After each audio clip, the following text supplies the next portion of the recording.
lebih advance lagi. Ada yang maunya produknya boleh tapi rendah karbon.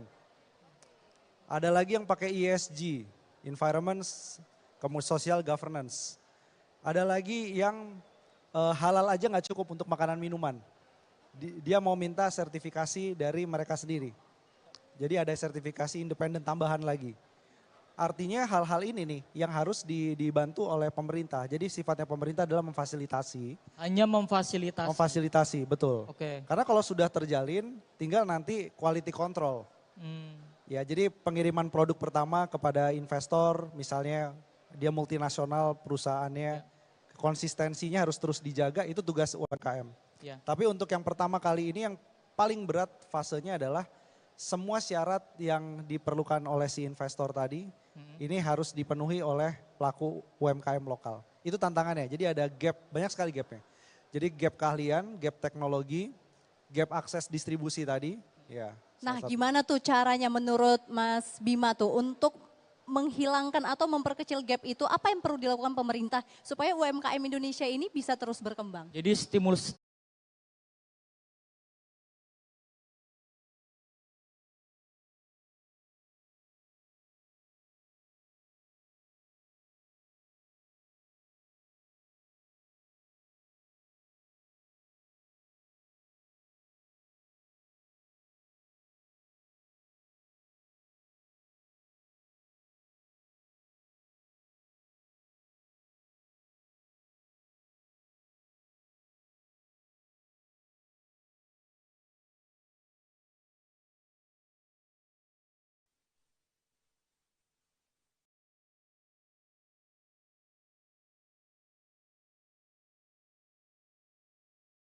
Tentu kita masih menantikan kedatangan dari Presiden Prabowo ke Komplek Parlemen dan kita masih bisa melihat pemirsa sekarang Ketua DPR RI Dr. Honoris Causa Puan Maharani melakukan sesi foto bersama nih bersama pimpinan DPR RI yang lainnya, Alfat. Dan juga terlihat Wakil Presiden ya, Bapak Gibran Raka Buming Raka ikut berfoto dengan Ketua DPR RI Dr. Honoris Causa Puan Maharani. Dan juga saat ini bersalam-salaman dengan para pimpinan DPR RI lainnya, Bapak Adis Kadir, Bapak Cucun Ahmad Samsurijal juga nampak hadir ya Elisa. Betul sekali Alfat, dan masih seru nih kita harus lanjutkan lagi nih pembahasan kita tadi terkait dengan stimulus apa nih yang langsung dirasakan masyarakat khususnya pelaku UMKM yang perlu dilakukan pemerintah apa nih Mas? Jadi salah satu stimulus yang sekarang dibutuhkan adalah perluasan sektor yang mendapatkan KUR, kredit usaha rakyat dengan bunga 6%. Ini plafonnya dinaikkan untuk sektor-sektor, misalkan sektor alas kaki ya, apalagi yang berorientasi ekspor. Dia plafonnya kalau bisa itu di atas 4,8 miliar untuk sekali pinjaman. Ini sekarang yang sedang didorong ya. Kemudian yang stimulus lanjutan berikutnya adalah dari sisi APBN, ini sebagian besar harus pengadaan barang jasa. Meskipun kita tahu sedang ada efisiensi.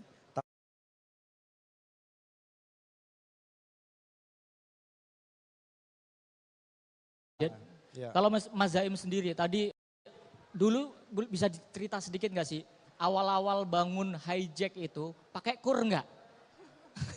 Bongkar dapur. Bahas KUR ya? Bongkar dapur dong. Iya maksudnya pakai KUR nggak sih? Atau maksudnya kan mau tahu nih mudah nggak sih kalau misalkan memang pakai KUR, mudah nggak sih mendapatkan akses KUR itu?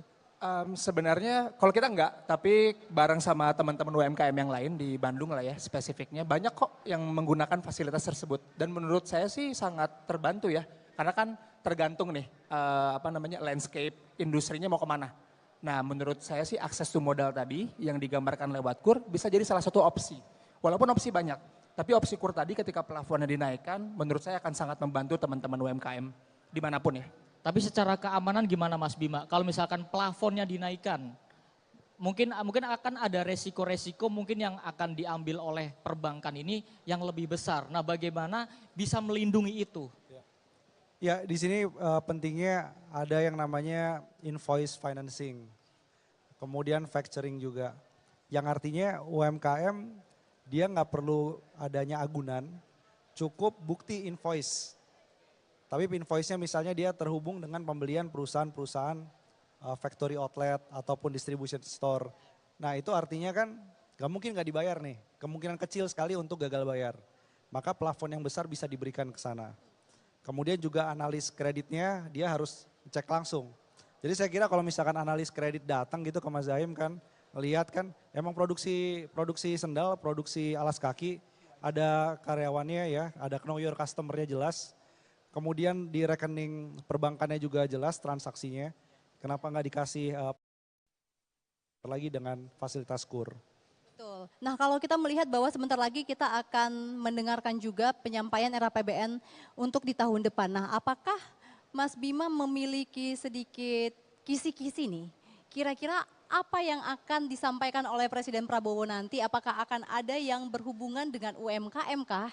Mengingat Astacita salah satunya adalah untuk mendorong ekonomi kemasyarakatan.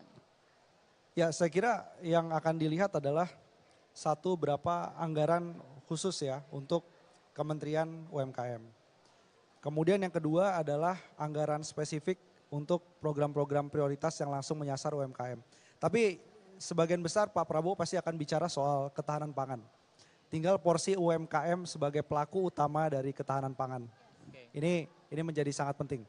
Harapannya itu porsi anggaran yang paling besar di sana. Jadi UMKM itu akan berada di sub program utamanya. Efek domino dari program-program utama Presiden Prabowo ya Alfat. Betul, dan ini sangat bangga ini Mas Zaim datang ke sini menggunakan produk lokal, produknya sendiri hijack ya Mas ya. Yap, betul.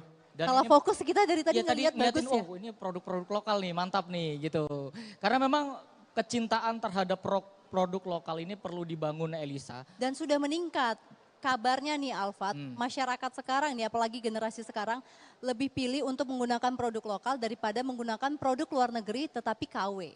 Ya, jadi memang tadi kesadaran ya dan juga kita sudah ngobrol-ngobrol dengan beberapa pelaku UMKM juga bagaimana strategi-strategi meningkatkan kecintaan kita terhadap produk lokal. Karena kalau Mas Zaim sendiri melihatnya hijack ini kan kalau misalkan kita lihat produk-produknya mungkin lebih pricey ya ketimbang dengan yang lain. Nah bagaimana sih orang disuruh mencintai produk lokal tapi produk lokal sendiri ini harganya sudah mungkin agak sama lah dengan produk-produk yang impor atau yang lain. Itu bagaimana membuat masyarakat ini percaya dan mau membeli hijack ini? Iya, sebenarnya kita memang set up standarnya ada di situ. Karena kita ngerasa capabilitiesnya ada di situ. Jadi kita sebenarnya nggak avoid pricing war lah. Untuk daripada kita masuk di pasar yang itu, mending kita masuk di pasar yang memang value-nya tinggi. Nah kita percaya tuh dengan creativity, dengan kedalaman eksekusi, kita merasa harga itu tuh sebenarnya bukan harga yang tinggi untuk masyarakat Indonesia. Tapi selain itu sebenarnya statementnya adalah sebenarnya kita pengen bilang kalau kita bisa compete sama brand dari luaran sana. Secara quality, pricing dan lain-lain. Dan terbukti sampai sekarang sebenarnya kita malah lebih di-compete sama brand-brand dari luar dibandingkan brand di dalam. Menurut aku sih itu hal yang positif ya. Kamu penasaran gak sih Alfat gimana sebenarnya strategi dari hijack sandal ini 15 tahun bisa bergelut di dunia usaha dan bisa sampai merambah ke luar negeri tentunya. Bisa tentu survive ya, tentu itu bisa menjadi inspirasi bagi para pemuda-pemuda Indonesia. Karena namanya berusaha itu tidak kenal usia Elisa. Tapi nanti kita kuliknya nanti Alfat, kita mau break dulu nih dan pemirsa tetap bersama kami di TVR Parlemen karena sesaat lagi kami akan kembali dalam talk show spesial penyampaian RAPBN tahun 2026.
APBN-nya akan disampaikan nih.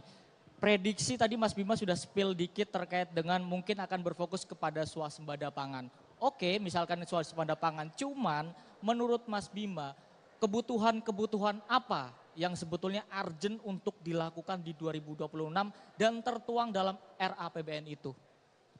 Ya, salah satu kebijakan yang ditunggu sebenarnya adalah kebijakan soal perpajakan. Karena perpajakan itu di satu sisi bisa jadi stimulus, tapi sebagian bisa jadi tantangan bagi pelaku usaha dan juga bagi konsumen. Jadi ini akan dilihat komponennya, misalnya bagaimana dengan pajak pertambahan nilai, atau apakah PPh badan itu juga mau diturunkan atau tetap. Kemudian bagaimana cara mencari pajak-pajak lainnya sehingga konsumen dan juga pelaku UMKM itu tidak dibebani oleh pajak baru, tapi pemerintah dapat pendapatan dari sektor-sektor lainnya. Nah, itu yang kita akan tunggu juga. Selain itu, stimulus secara langsung dari sisi belanja.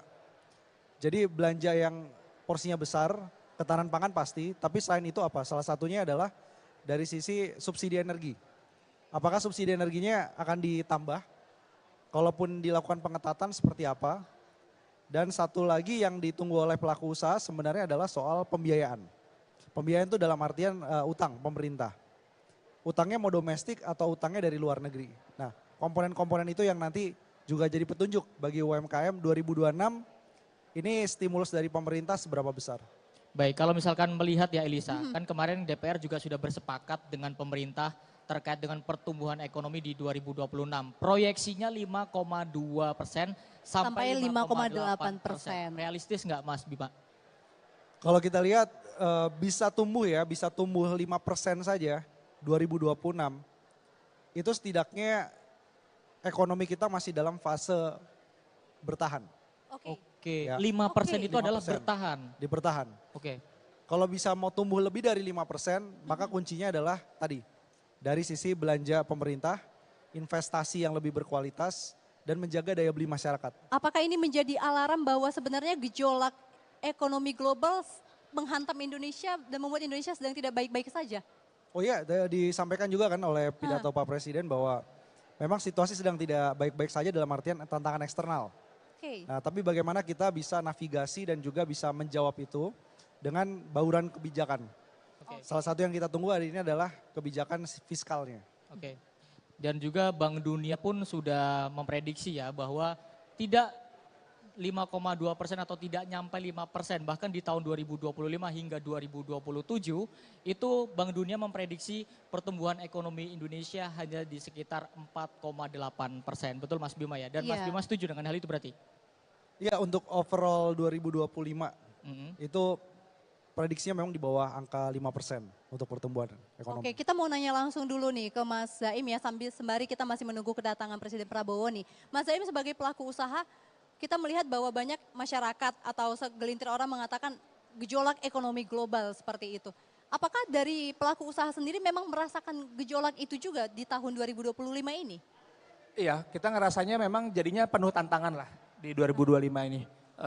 Terlebih banyak banget yang harus bisa dikerjain lebih baik daripada yang sebelumnya gitu. Dengan postur-postur atau misalnya kebijakan-kebijakan yang baru, kita sih ngerasanya kita Baik. bisa beriringan lah jalannya gitu. Sebenarnya mau kemana kita. Baik Mas Zaim, dan pemirsa dapat Anda lihat di layar kaca Anda bahwa saat ini iring-iringan dari Presiden Republik Indonesia Prabowo Subianto sedang memasuki gedung DPR RI Senayan Jakarta dan terlihat betapa megah iring-iringan ini untuk dapat hadir dalam rapat paripurna dan juga pidato kenegaraan penyampaian RAPBN tahun 2026.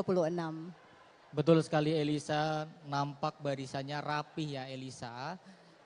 Kemudian juga kita mungkin akan sedikit menebak nih sebelum Presiden Prabowo Subianto turun masih dengan jas yang sama atau berganti jas ya? Tentu, dan kita melihat bahwa kali ini di pemerintahan kali ini Presiden Prabowo memakai kendaraan maung nih.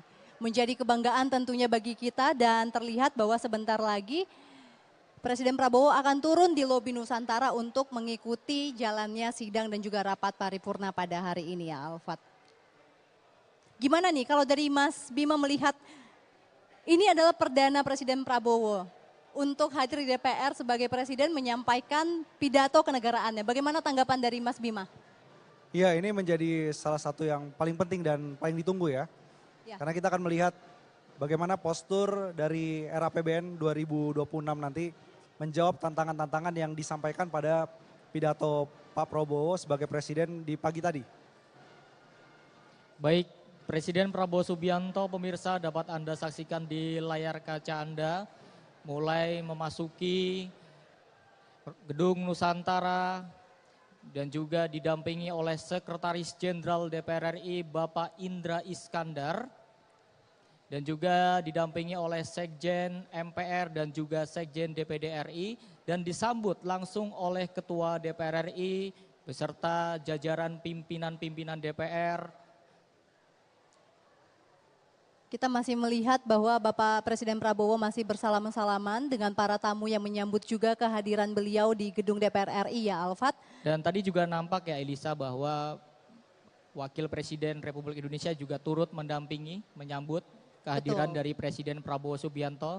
Dan sekarang pemirsa dapat Anda saksikan di layar kaca Anda, Presiden Prabowo Subianto melakukan foto bersama dengan Wakil Presiden, Ketua DPR, dan juga jajaran-jajaran pimpinan DPR RI periode 2024-2029.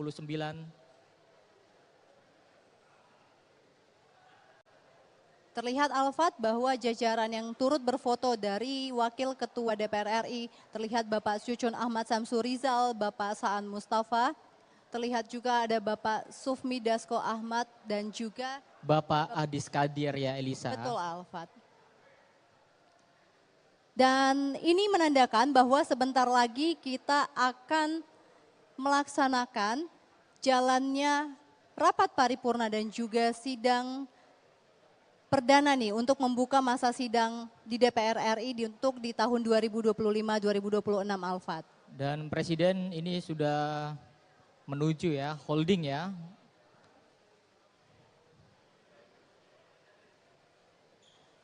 Nah, kita masih menunggu nih Ya. Alfat. Masih di holding room, kita masih punya waktu untuk berbincang lagi tentunya. Sedikit lagi ya Yes. terkait dengan apa aja nih prediksi terkait dengan era APBN tahun 2026. Nah, tadi Mas Bima sendiri sudah menyampaikan beberapa kisi-kisi terkait dengan apa aja yang perlu menjadi fokus di tahun 2026.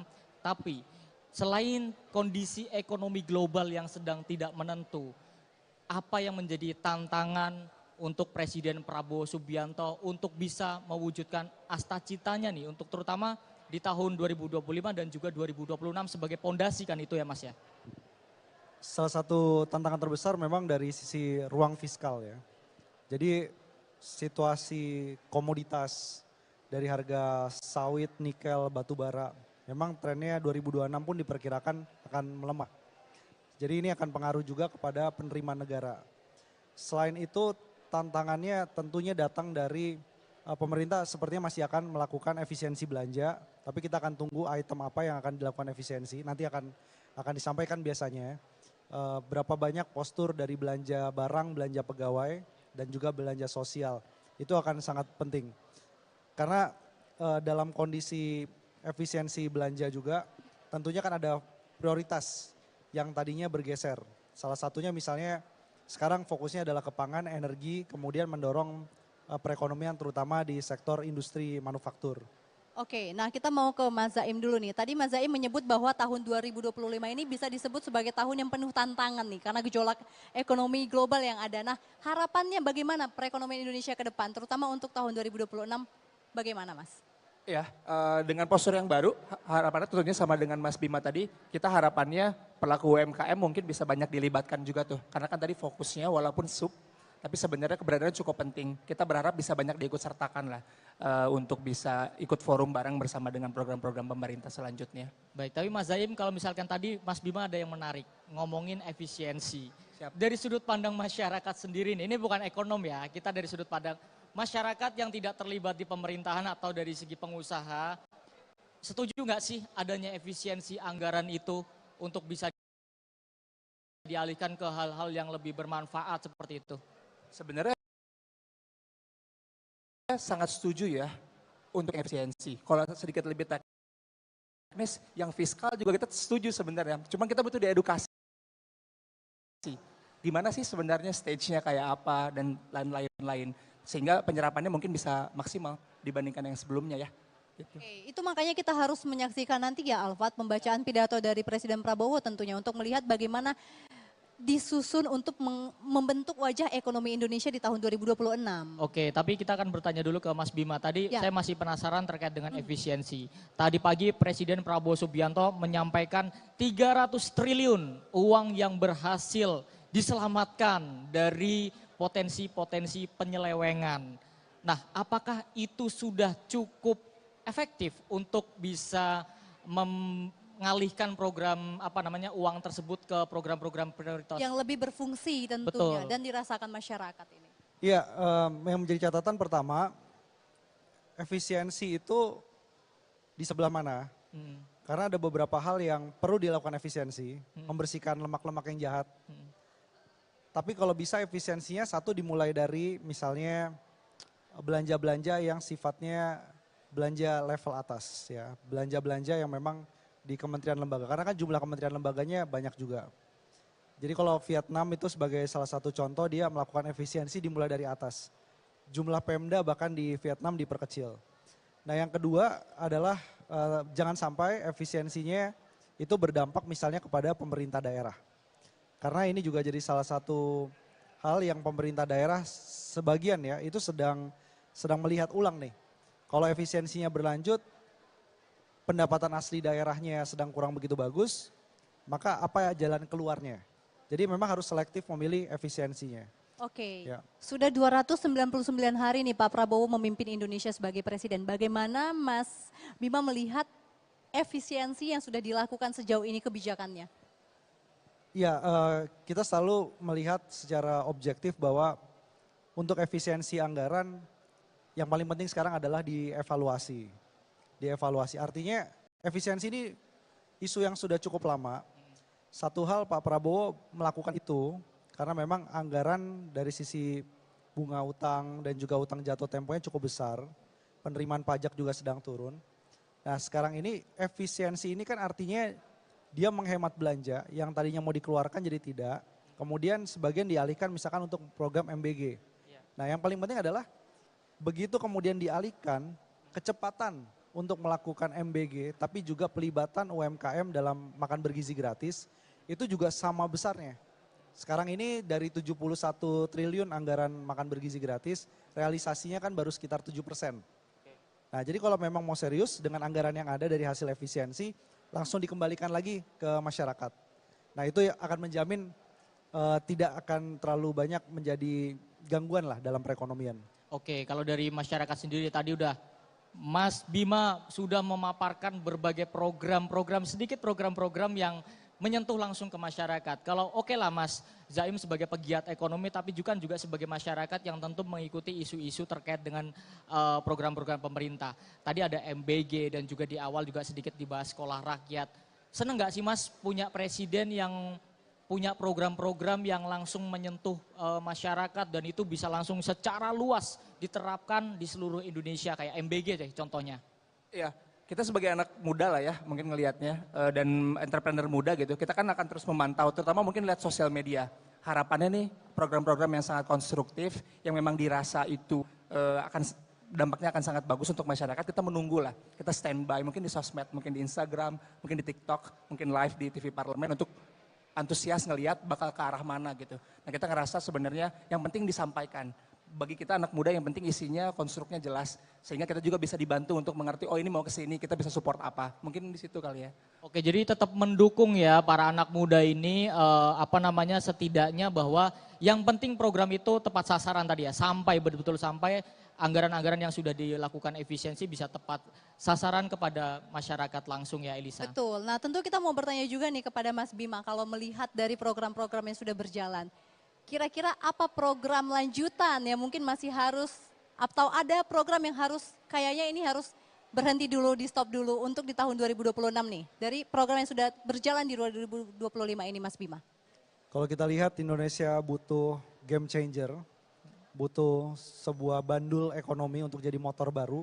Maka jawaban yang paling mungkin itu ada dua. Transformasi energi, transformasi, jadi bukan transisi energi. Kenapa transformasi? Karena kita ingin agar energi ini bisa dikelola oleh komunitas-komunitas UMKM. Contohnya misalnya untuk membuat produksi alas kaki. Sumber energinya panel surya, tapi dikelola oleh komunitas. Dan yang kedua transformasi digital. Jadi dua ini yang menjadi salah satu pendorong ke depan. Baik. Baik, dan pemirsa kita bisa saksikan di layar kaca Anda bahwa Presiden Prabowo Subianto didampingi oleh Ketua DPR RI Dr. Honoris Causa Puan Maharani sudah memasuki lift untuk segera memasuki ruang sidang paripurna. Dan dengan demikian kita akan mengucapkan terima kasih dulu nih kepada dua narasumber kita, ada Mas Zaim dan juga Mas Bima sudah hadir dan berdiskusi dengan kita tentunya ya Alfat. Betul sekali dan tentunya ini menjadi tanda bahwa sebentar lagi pidato kenegaraan sekaligus pembukaan masa sidang pertama tahun sidang 2025-2026 ini akan segera dimulai. Dan pastikan Anda pemirsa tetaplah bersama kami dan kami mengucapkan selamat menyaksikan.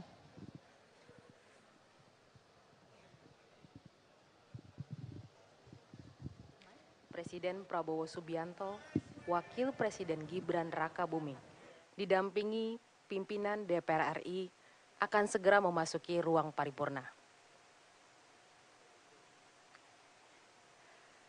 Setelah memasuki ruang paripurna, Presiden, Wakil Presiden, dan pimpinan DPR langsung menuju mimbar utama untuk melaksanakan rangkaian rapat paripurna DPR RI ke-1, pembukaan masa persidangan 1, tahun sidang 2025-2026, sekaligus pidato Presiden dalam penyampaian RAPBN tahun 2026, beserta nota keuangan dan dokumen pendukungnya. Ketua DPR Puan Maharani akan menyampaikan pidato pembukaan masa sidang. Setelah itu, Presiden Prabowo akan menyampaikan pidato kenegaraan dalam rangka penyampaian RAPBN tahun 2026. Pemirsa, Presiden, Wakil Presiden, bersama pimpinan DPR telah menaiki mimbar utama dan menempati tempat duduk yang telah ditentukan. Selamat menyaksikan. Lagu Kebangsaan Indonesia Raya.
Hadirin disilakan duduk kembali.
Assalamualaikum warahmatullahi wabarakatuh. Salam sejahtera untuk kita semua. Om Swastiastu, Namo Buddhaya, salam kebajikan. Yang kami hormati Presiden Republik Indonesia, Bapak Haji Prabowo Subianto,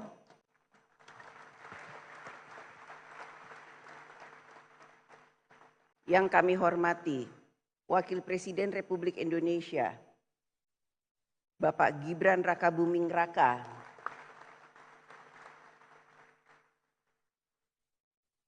yang kami hormati Saudara Ketua Majelis Permusyawaratan Rakyat Republik Indonesia, Bapak Ahmad Muzani dan para Wakil Ketua MPR RI.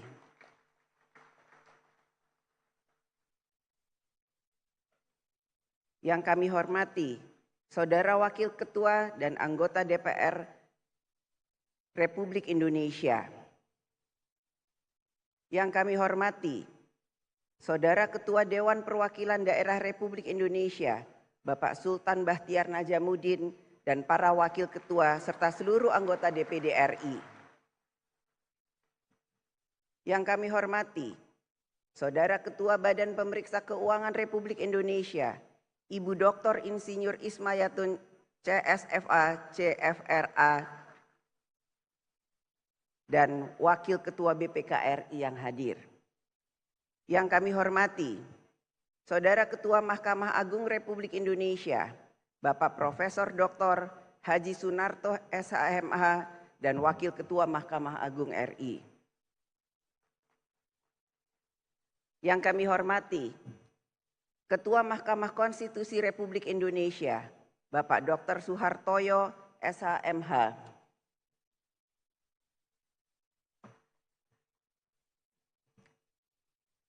Yang kami hormati Ketua Komisi Yudisial Republik Indonesia, Bapak Profesor Amzulian Rifai SHLMM PhD. Yang kami hormati para Menteri Kabinet Merah Putih serta Jaksa Agung, Panglima TNI dan Kapolri. Para Ketua Umum Partai-Partai Politik, rekan-rekan pers dan para undangan yang berbahagia, serta seluruh rakyat Indonesia yang kami muliakan. Berdasarkan catatan Sekretariat Jenderal DPR RI, telah hadir sebanyak 473 orang anggota terdiri dari seluruh unsur fraksi DPR RI, maka quorum telah tercapai dan dengan mengucap Bismillahirrohmanirrohim, perkenankan kami selaku pimpinan Dewan membuka rapat paripurna DPR RI yang ke-1 masa persidangan pertama tahun sidang 2025-2026 hari Jumat tanggal 15 Agustus 2025 dan kami nyatakan dibuka dan terbuka untuk umum.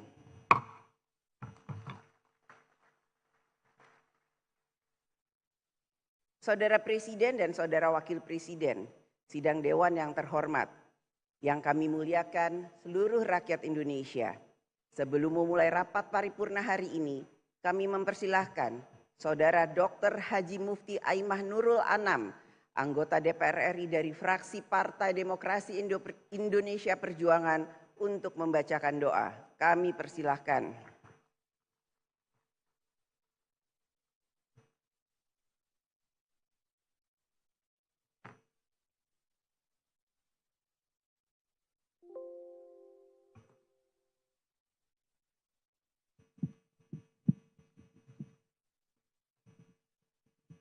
Assalamualaikum warahmatullahi wabarakatuh.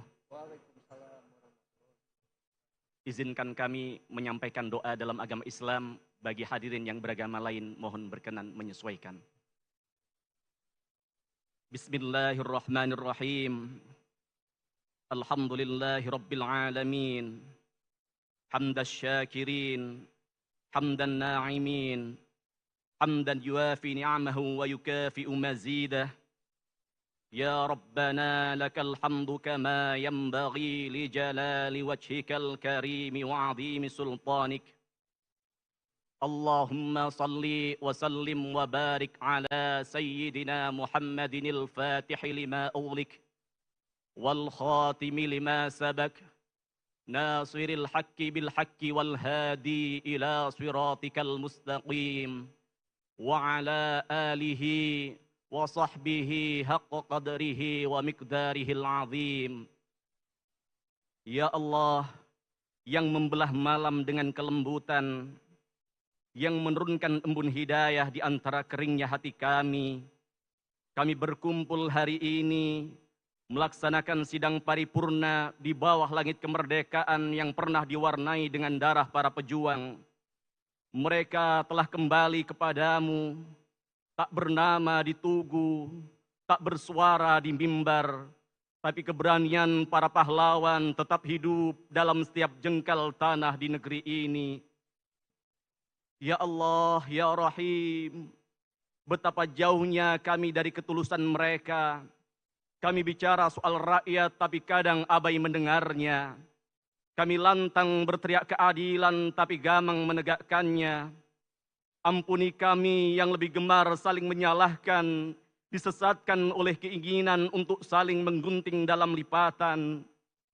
Ampuni kami yang masih saling menjatuhkan padahal bangsa butuh kami saling menguatkan. Ya Allah, Ya Hamid, Ya Syakur, tahun ini genap 80 tahun usia negara kami. Bimbing kami untuk menjadi bangsa yang pandai mensyukuri nikmat-Mu. Nikmat berupa negeri bernama Indonesia yang indah tiada tara.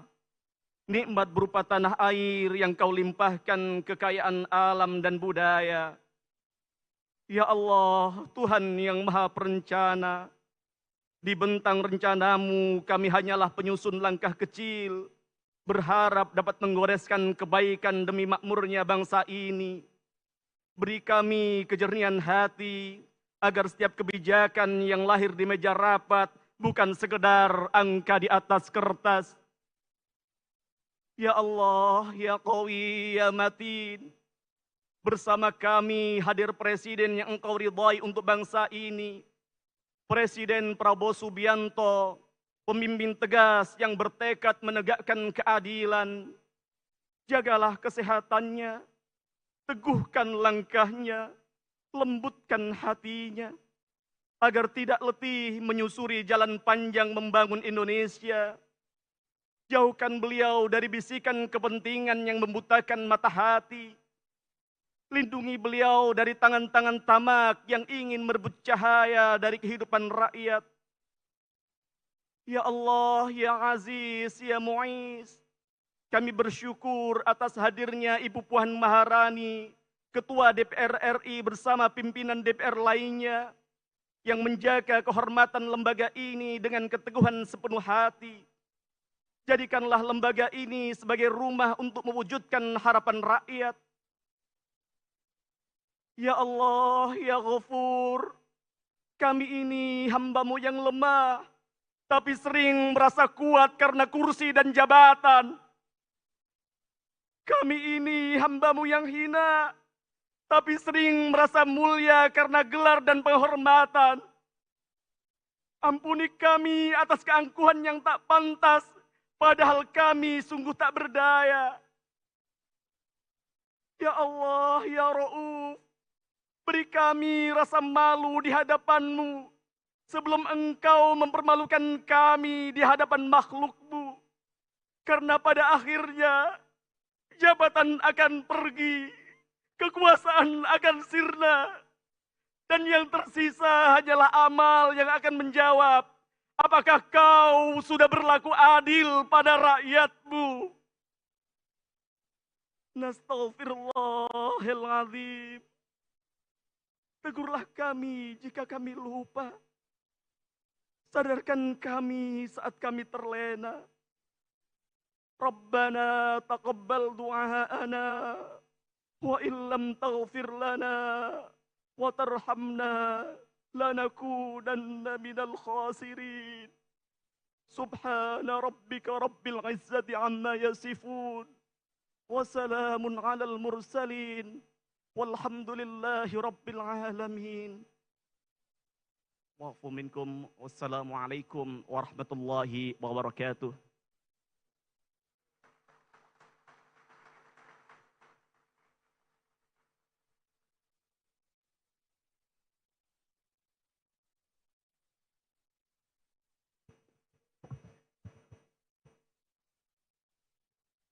Terima kasih saya sampaikan kepada Saudara Dr. Haji Mufti Aimah Nurul Anam yang telah menyampaikan doa.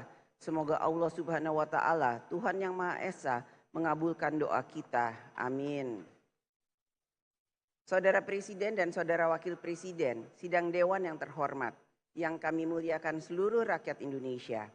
Rapat paripurna DPR RI pada siang hari ini memiliki dua agenda, yaitu pertama, pidato Ketua DPR RI dalam rangka pembukaan masa persidangan pertama tahun sidang 2025-2026.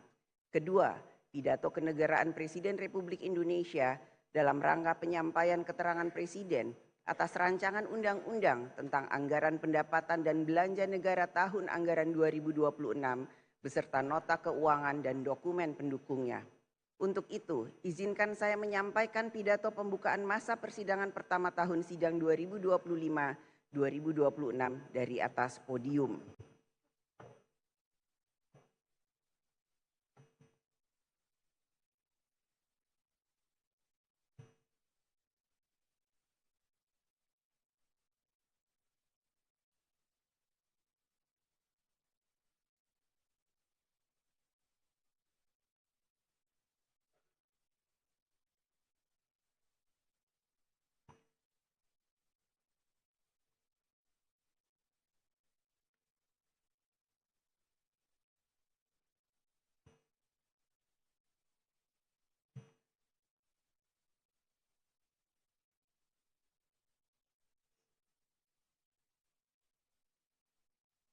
Assalamualaikum warahmatullahi wabarakatuh.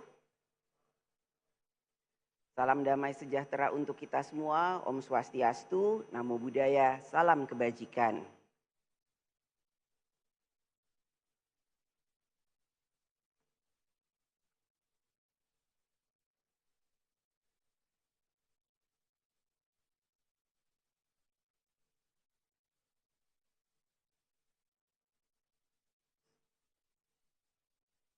Saudara Presiden dan Saudara Wakil Presiden, sidang Dewan yang terhormat. Pembukaan masa sidang ini menandai dimulainya tahun kedua masa bakti DPR RI periode tahun 2024-2029. Sepanjang masa sidang tahun pertama, kita dihadapkan pada persoalan-persoalan mendasar dan tantangan strategis yang akan menentukan arah dan kualitas pembangunan Indonesia ke depan. Permasalahan dan tantangan yang harus kita selesaikan bukanlah pekerjaan administratif, melainkan pekerjaan rumah yang menyangkut hal-hal paling mendasar dalam kehidupan bernegara, keadilan sosial, kesejahteraan rakyat, pemerataan pembangunan, dan penguatan kedaulatan nasional. Setiap pemerintahan akan membawa pendekatan yang berbeda dengan cara pikir, cara kerja, dan cara memimpin yang berbeda. Perbedaan itu adalah suatu kebutuhan, situasi dan kondisi bangsa dan negara juga berubah, sehingga pendekatan pembangunan harus menjawab realitas zamannya.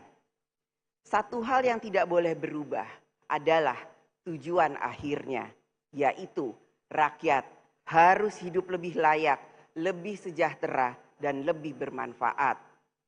Apapun gaya kepemimpinannya yang dinilai adalah hasil nyata bagi rakyat. Pemerintahan Presiden Prabowo Subianto telah menetapkan arah pembangunan 5 tahun ke depan melalui dokumen Rencana Pembangunan Jangka Menengah Nasional atau RPJMN. RPJMN bukan sekedar formalitas perencanaan, tetapi merupakan terjemahan strategis dan teknokratis dari visi-visi Presiden yang terangkum dalam Asta Cita. Dokumen ini menjadi kompas pembangunan nasional bagi seluruh kementerian lembaga. Oleh karena itu, tidak ada visi menteri, yang ada hanya visi misi presiden.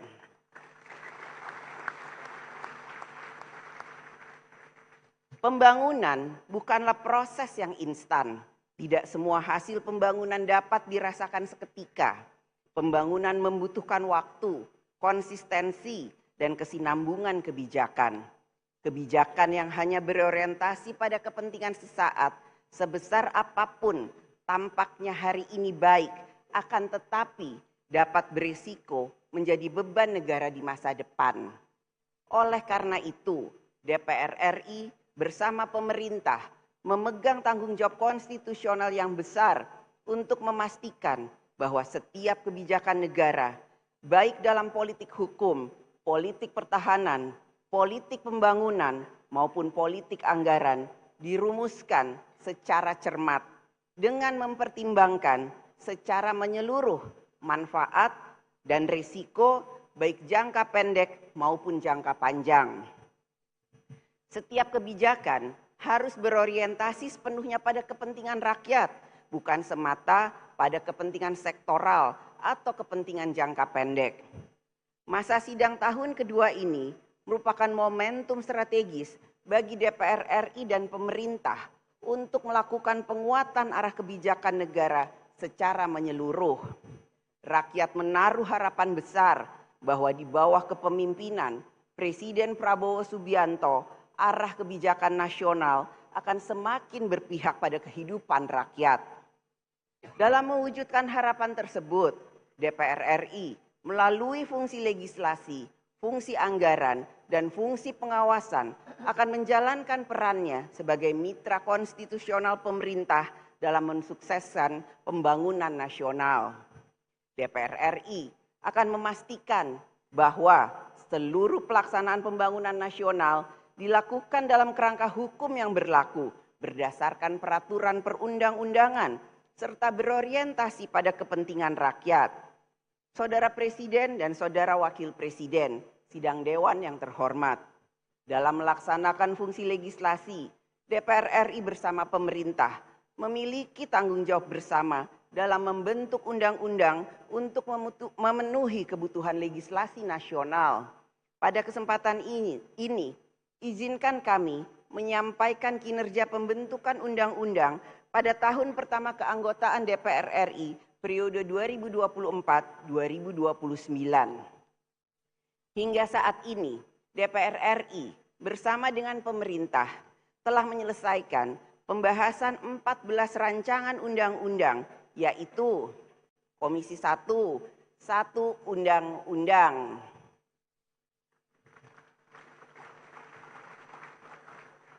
Komisi 2, 10 undang-undang.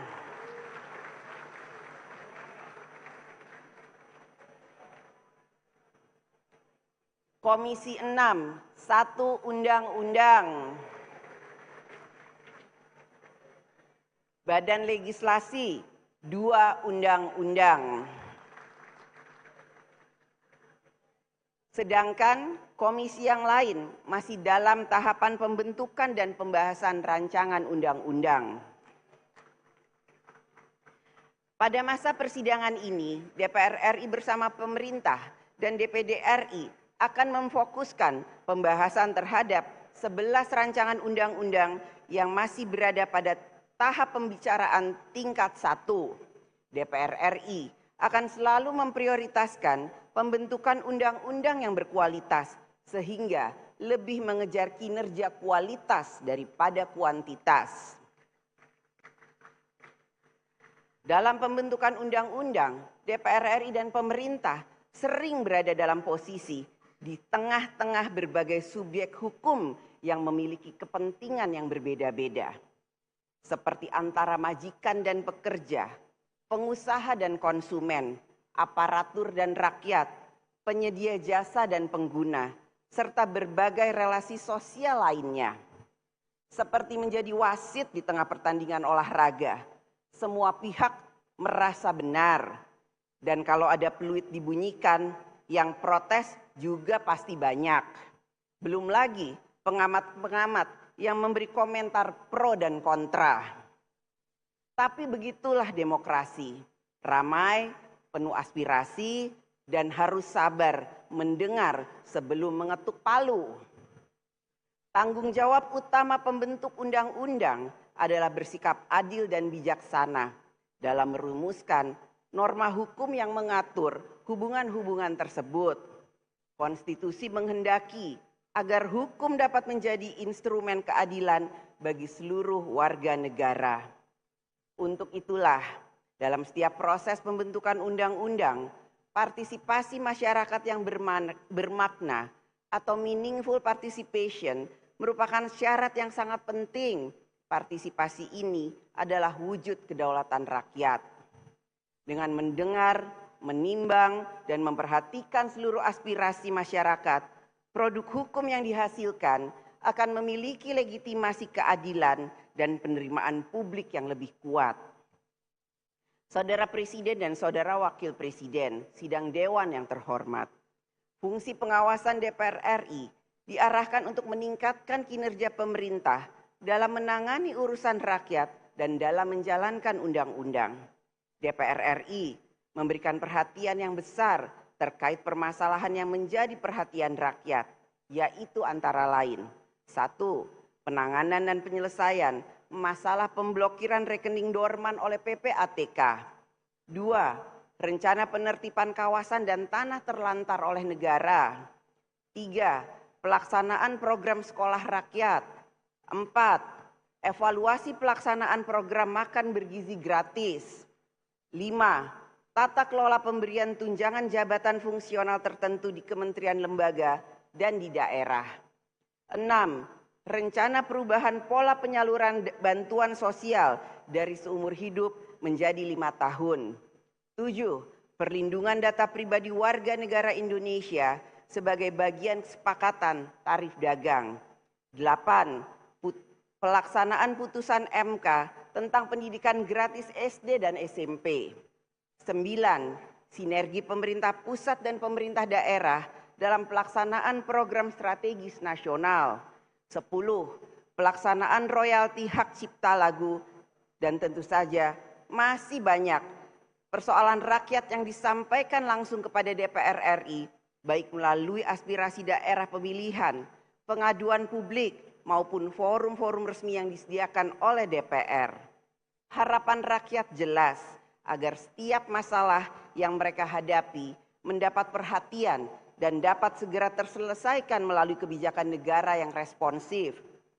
Sepanjang 1 tahun terakhir, DPR RI telah menerima laporan dan pengaduan masyarakat yang jumlahnya mencapai 5.642 laporan. Kalau dibagi rata-rata per hari, terdapat 15 sampai 16 laporan pengaduan masyarakat yang dimohonkan untuk dapat dibantu penyelesaiannya. Setiap laporan tersebut telah ditindaklanjuti melalui fungsi pengawasan DPR RI dengan rekomendasi-rekomendasi untuk ditindaklanjuti oleh pemerintah secara cepat dan tepat.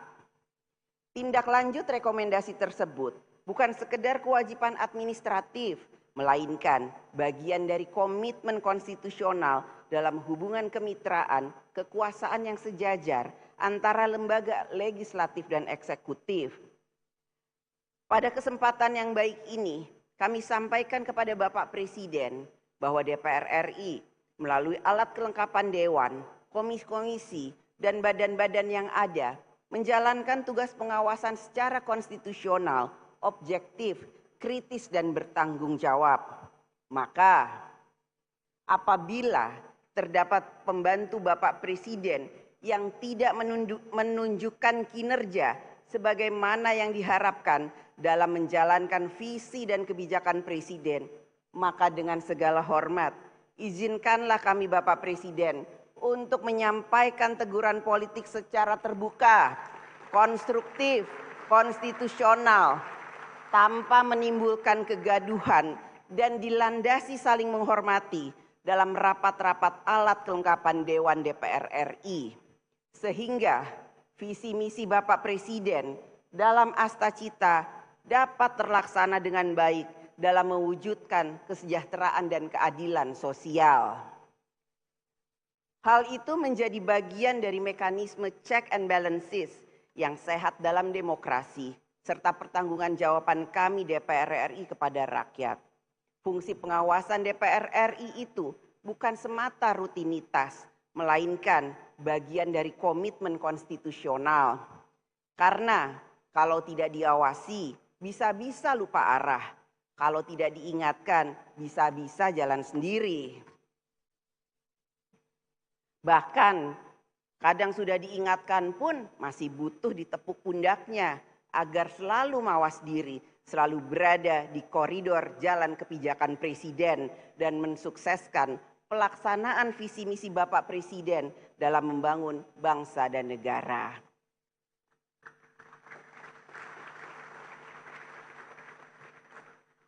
DPR RI juga turut menjalankan peran diplomasi parlemen sebagai bagian dari upaya untuk memperkuat pelaksanaan kebijakan politik luar negeri Indonesia. Melalui instrumen diplomasi parlemen, DPR RI membangun komunikasi strategis dan kerjasama yang konstruktif dengan berbagai parlemen di dunia. Peran ini sekaligus menegaskan posisi strategis DPR RI yang tidak hanya bertindak sebagai representasi rakyat dalam kehidupan berbangsa dan bernegara di dalam negeri, tetapi juga sebagai wakil rakyat Indonesia dalam forum-forum global. Dalam situasi kondisi global yang tidak menentu, maka dibutuhkan sinergi eksekutif dan legislatif dalam memperjuangkan kepentingan nasional di kancah internasional. Peran diplomasi DPR RI juga memperjuangkan dan selalu memperjuangkan kemerdekaan Palestina dalam forum-forum internasional.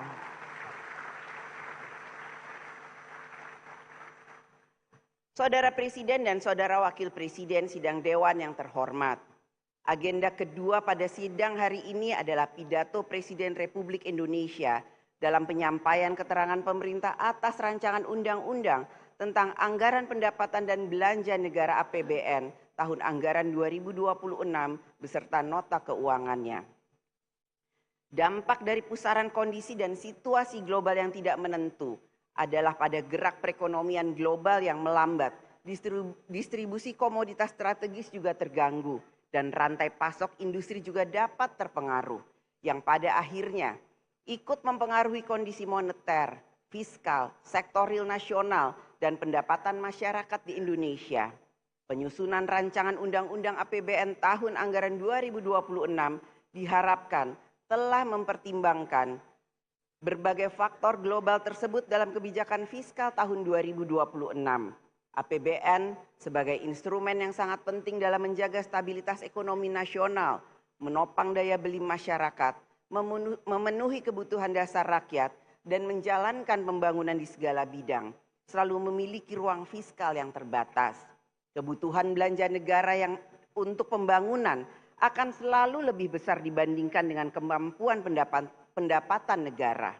Oleh karena itu, dalam keterbatasan ruang fiskal dan ruang defisit yang ketat, maka pemerintah harus dapat menetapkan prioritas belanja serta menjalankan kebijakan belanja yang efektif dan efisien. Selama 1 tahun terakhir, pemerintah telah melakukan sejumlah upaya untuk mengkonsolidasikan program kementerian lembaga, termaksud melakukan efisiensi anggaran kementerian lembaga.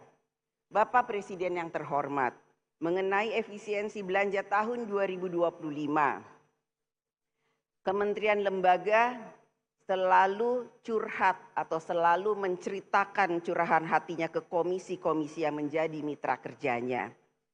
Curhat masalah cinta segitiga juga Bapak Presiden, terkait dengan program prioritas, tambahan anggaran, dan juga bagaimana kebijakan efisiensi yang sedang berlanjut atau berlangsung. Namun, cinta segitiga itu tidak harus berakhir dengan patah hati, karena semua pihak dapat saling memahami kepentingan dan menempatkan kepentingan rakyat di atas segalanya.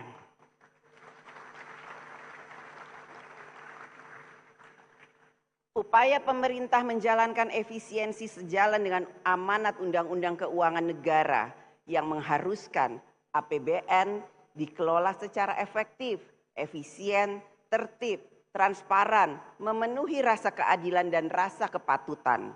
Pada masa sidang sebelumnya, DPR RI bersama pemerintah telah melakukan pembahasan dan menyepakati kebijakan ekonomi makro dan pokok-pokok kebijakan fiskal KEM-PPK FAPBN tahun anggaran 2026.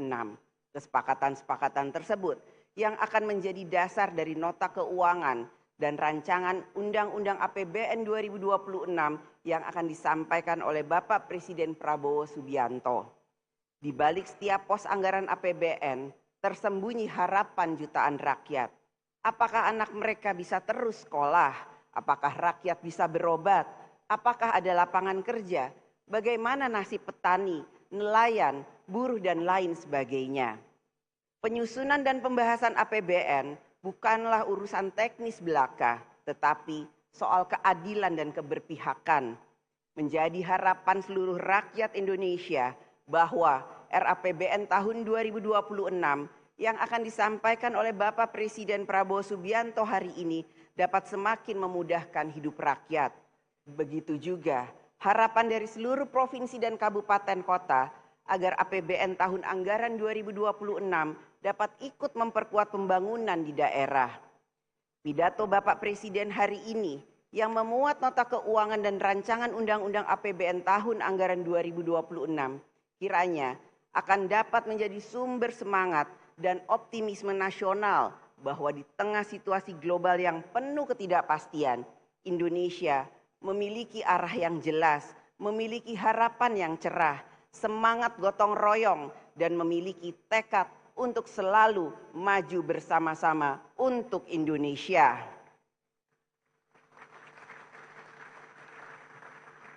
Sidang Dewan yang terhormat, dengan mengucapkan Bismillahirrohmanirrohim atas nama pimpinan DPR RI, dengan ini saya mengumumkan kepada seluruh rakyat Indonesia bahwa masa persidangan 1 DPR RI tahun sidang 2025-2026 akan dimulai sejak hari ini, Jumat 15 Agustus 2025 sampai dengan Kamis 2 Oktober 2025. Marilah kita, DPR RI, pada masa persidangan ini dapat menghasilkan kebijakan-kebijakan negara yang dapat melindungi rakyat, mensejahterakan rakyat, mencerdaskan rakyat, dan ikut serta dalam membangun tatanan dunia yang lebih baik. Kepada anggota Dewan yang terhormat, selamat bekerja memperjuangkan kesejahteraan rakyat. Semoga Allah Subhanahu wa Ta'ala, Tuhan yang Maha Esa, memberikan rahmat dan bimbingannya kepada kita semua. Merdeka! Merdeka! Merdeka!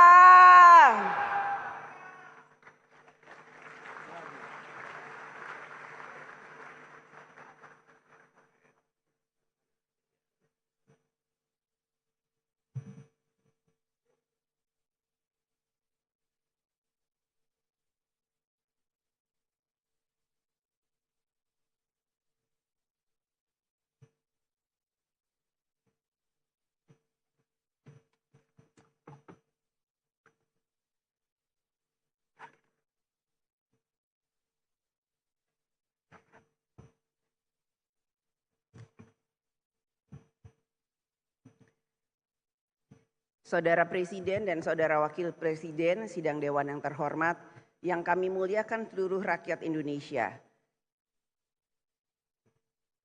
Demikian pidato pembukaan masa persidangan pertama tahun sidang 2025-2026. Selanjutnya, marilah kita dengarkan pidato kenegaraan Presiden Republik Indonesia dalam rangka penyampaian keterangan Presiden atas rancangan undang-undang tentang anggaran pendapatan dan belanja negara tahun anggaran 2026 beserta nota keuangan dan dokumen pendukungnya. Kepada Saudara Presiden kami persilahkan.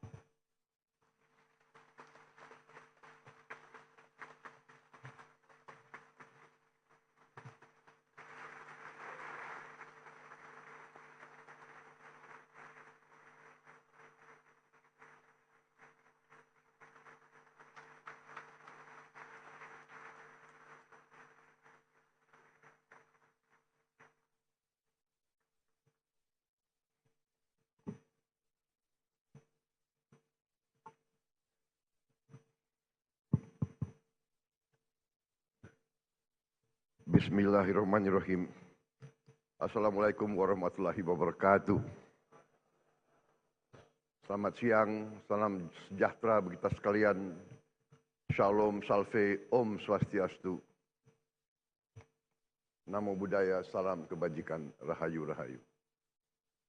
Yang saya hormati Saudara Wakil Presiden Republik Indonesia, Saudara Gibran Raka Buming Raka. para pimpinan lembaga negara, Saudara Ketua Majelis Permusyawaratan Rakyat Republik Indonesia, Saudara Ahmad Muzani, beserta para wakil ketua dan seluruh anggota MPR RI yang saya hormati. Ketua Dewan Perwakilan Rakyat Republik Indonesia, Saudari Puan Maharani, beserta para wakil ketua DPR RI yang saya hormati, Wakil Ketua DPR RI Saudara Adis Kadir, Wakil Ketua DPR RI Profesor Sufmi Dasko Ahmad, Wakil Ketua DPR RI Saudara Saan Mustafa, Wakil Ketua DPR RI Saudara Cucun Ahmad Samsurizal, dan seluruh anggota DPR RI yang saya hormati dan saya banggakan.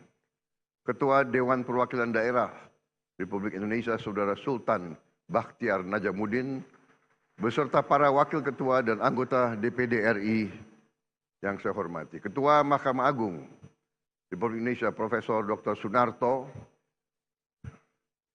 Ketua Mahkamah Konstitusi Republik Indonesia Saudara Suhartoyo, Ketua Komisi Yudisial Republik Indonesia Profesor Amzulian Rifai yang saya hormati.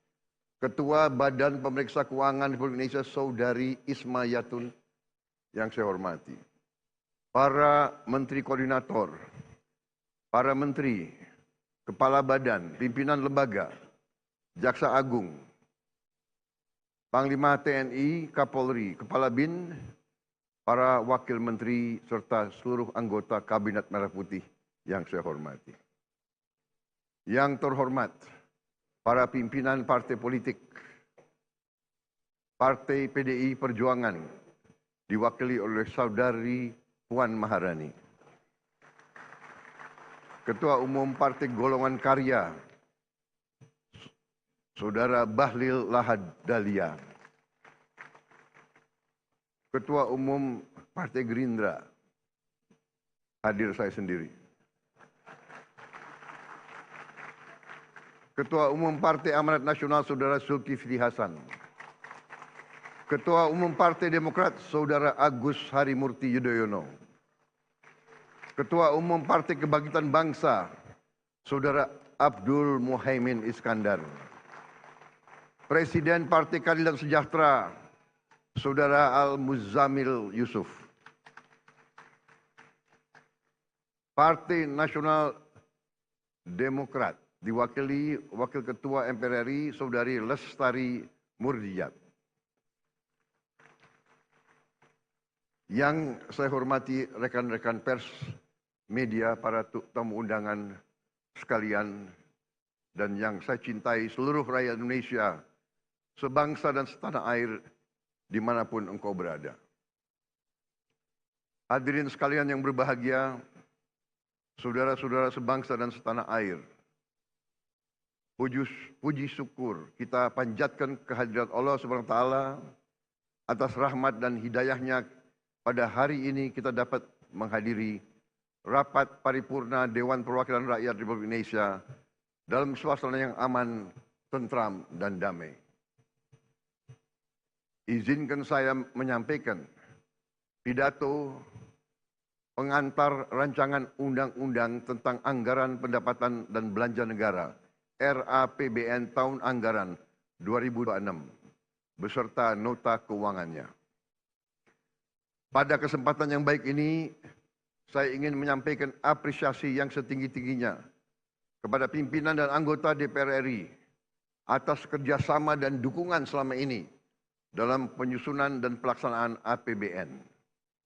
Insya Allah, ikhtiar kita bersama akan berkontribusi bagi terwujudnya kesejahteraan rakyat Indonesia. Pimpinan dan anggota Dewan yang saya hormati, hari ini saya berdiri di hadapan saudara-saudara untuk menyampaikan pidato pengantar rancangan APBN tahun 2026. Ini adalah APBN pertama yang saya rumuskan sebagai Presiden Republik Indonesia. Arsitektur APBN 2026 adalah implementasi dari visi dan misi saya bersama Saudara Wakil Presiden yang diarahkan untuk mewujudkan Indonesia yang tangguh, mandiri, dan sejahtera. Ketangguhan adalah fondasi terciptanya kemandirian dan kesejahteraan rakyat. Kita akan perkuat ketahanan di bidang pangan, energi, ekonomi, dan pertahanan. Sumber daya alam harus dikelola demi rakyat, bukan demi segelintir kelompok manusia Indonesia. Hilirisasi akan kita perluas, lapangan kerja akan kita ciptakan, nilai tambah harus kita maksimalkan, dan nilai tambah itu harus tetap berada di tanah air kita, Indonesia. Semua anak bangsa berhak maju.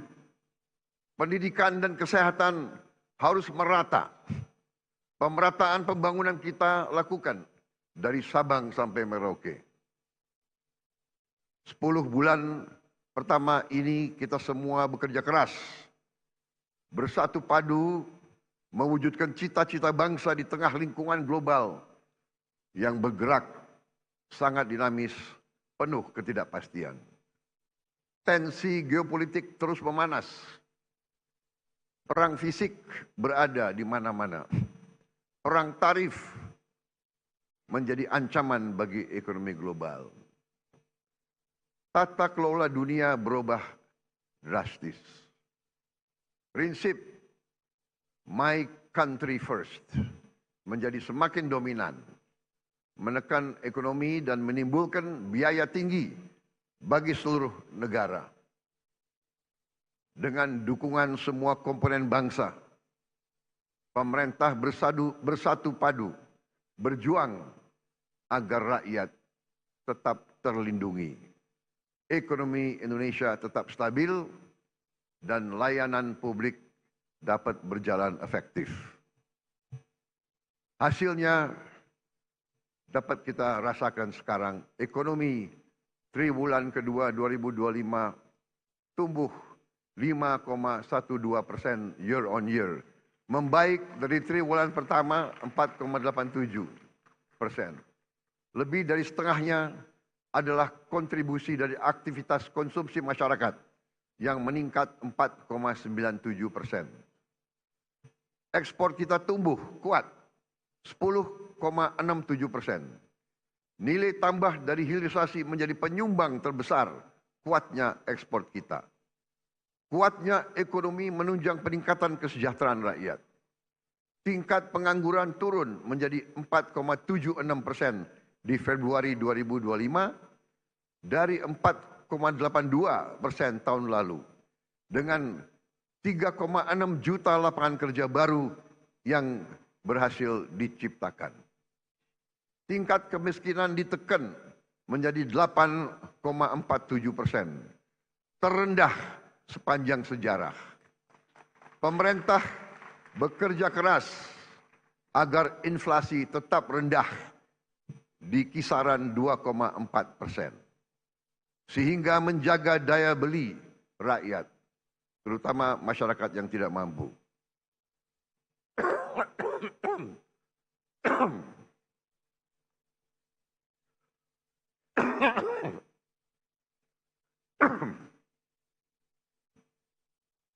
Maaf, tadi pagi agak semangat pidato saya.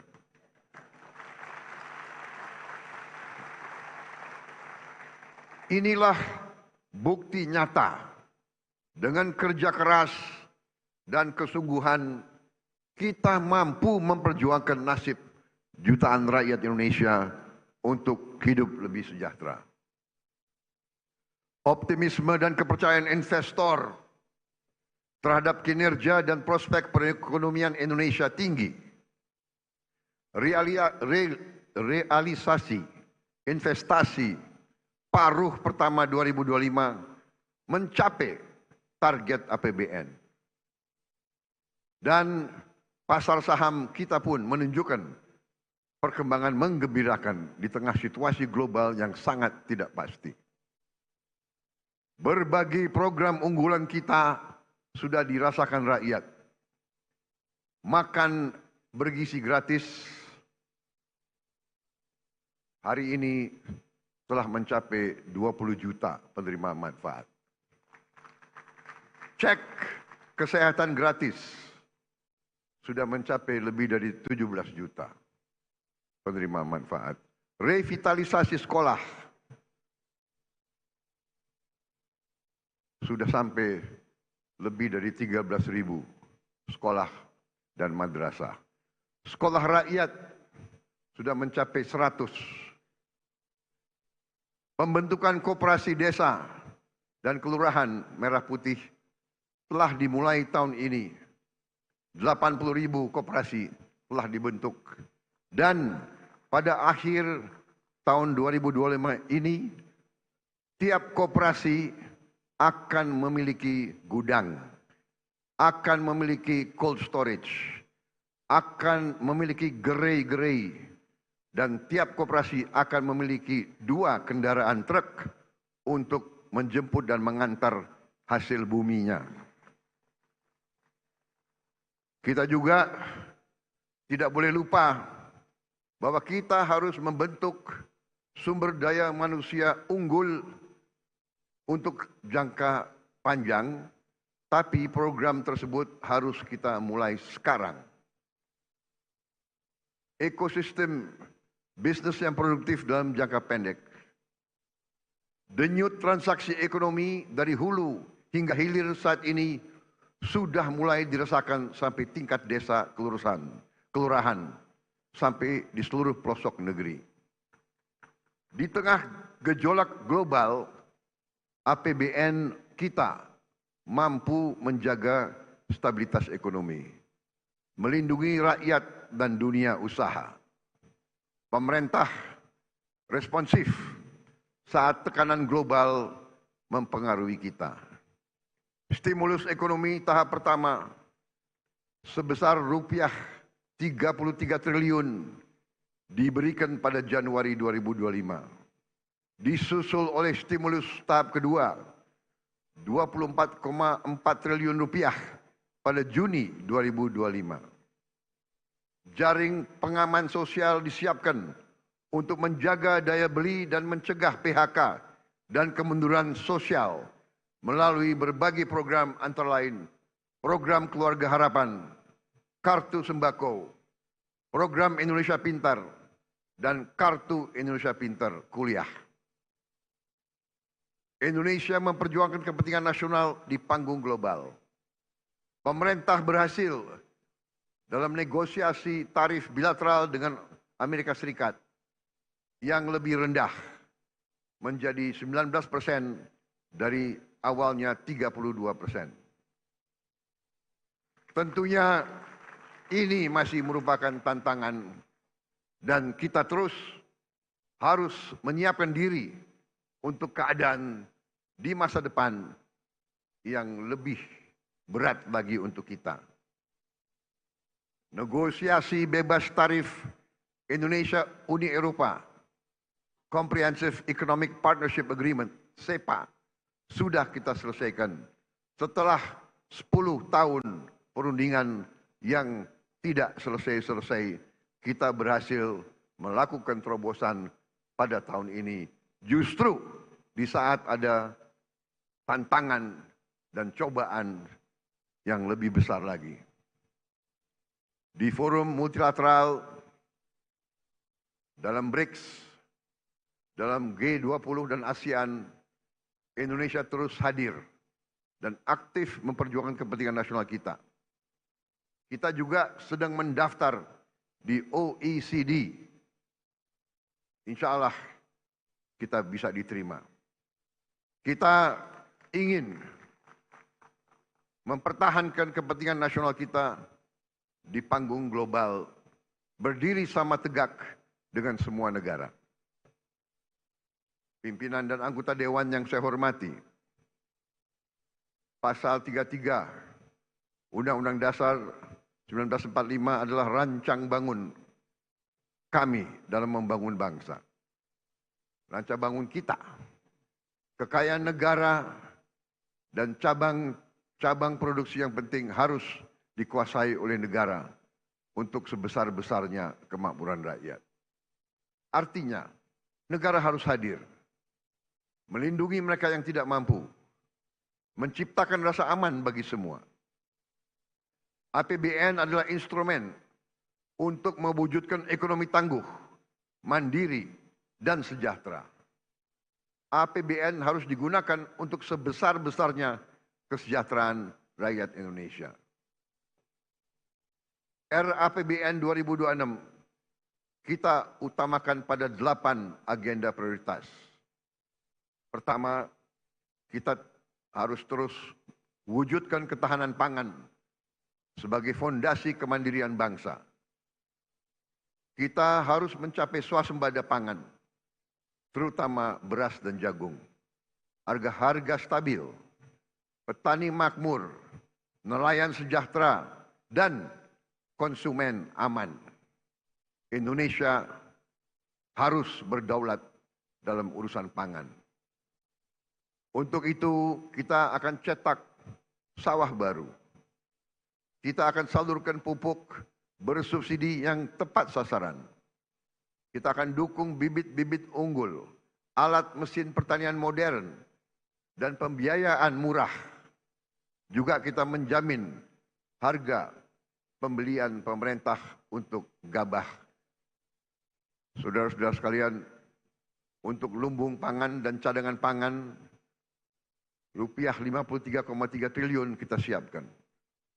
Subsidi pupuk tahun 2026 kita alokasikan rupiah 46,9 triliun untuk 9,62 juta ton pupuk. Bulog kita perkuat sebagai penyangga stok pangan, pelindung petani, dan penjaga daya beli masyarakat. Hadirnya pemerintah sudah nyata dirasakan sejak awal 2025. Pemerintah memangkas 145 regulasi penyaluran pupuk yang rumit. 145 peraturan kita pangkas. Hasilnya produksi beras meningkat. Stok beras di gudang pemerintah berada di atas 4 juta ton. Harga stabil, petani semakin sejahtera. Ke depan akan kita lanjutkan cerita sukses ini. RAPBN 2026 akan alokasi 22,7 triliun rupiah untuk Bulog melakukan tugasnya. Secara keseluruhan, rupiah 164,4 triliun akan kita alokasikan di tahun 2026 untuk penguatan ketahanan pangan nasional. Kedua, kita perkuat ketahanan energi untuk kedaulatan bangsa.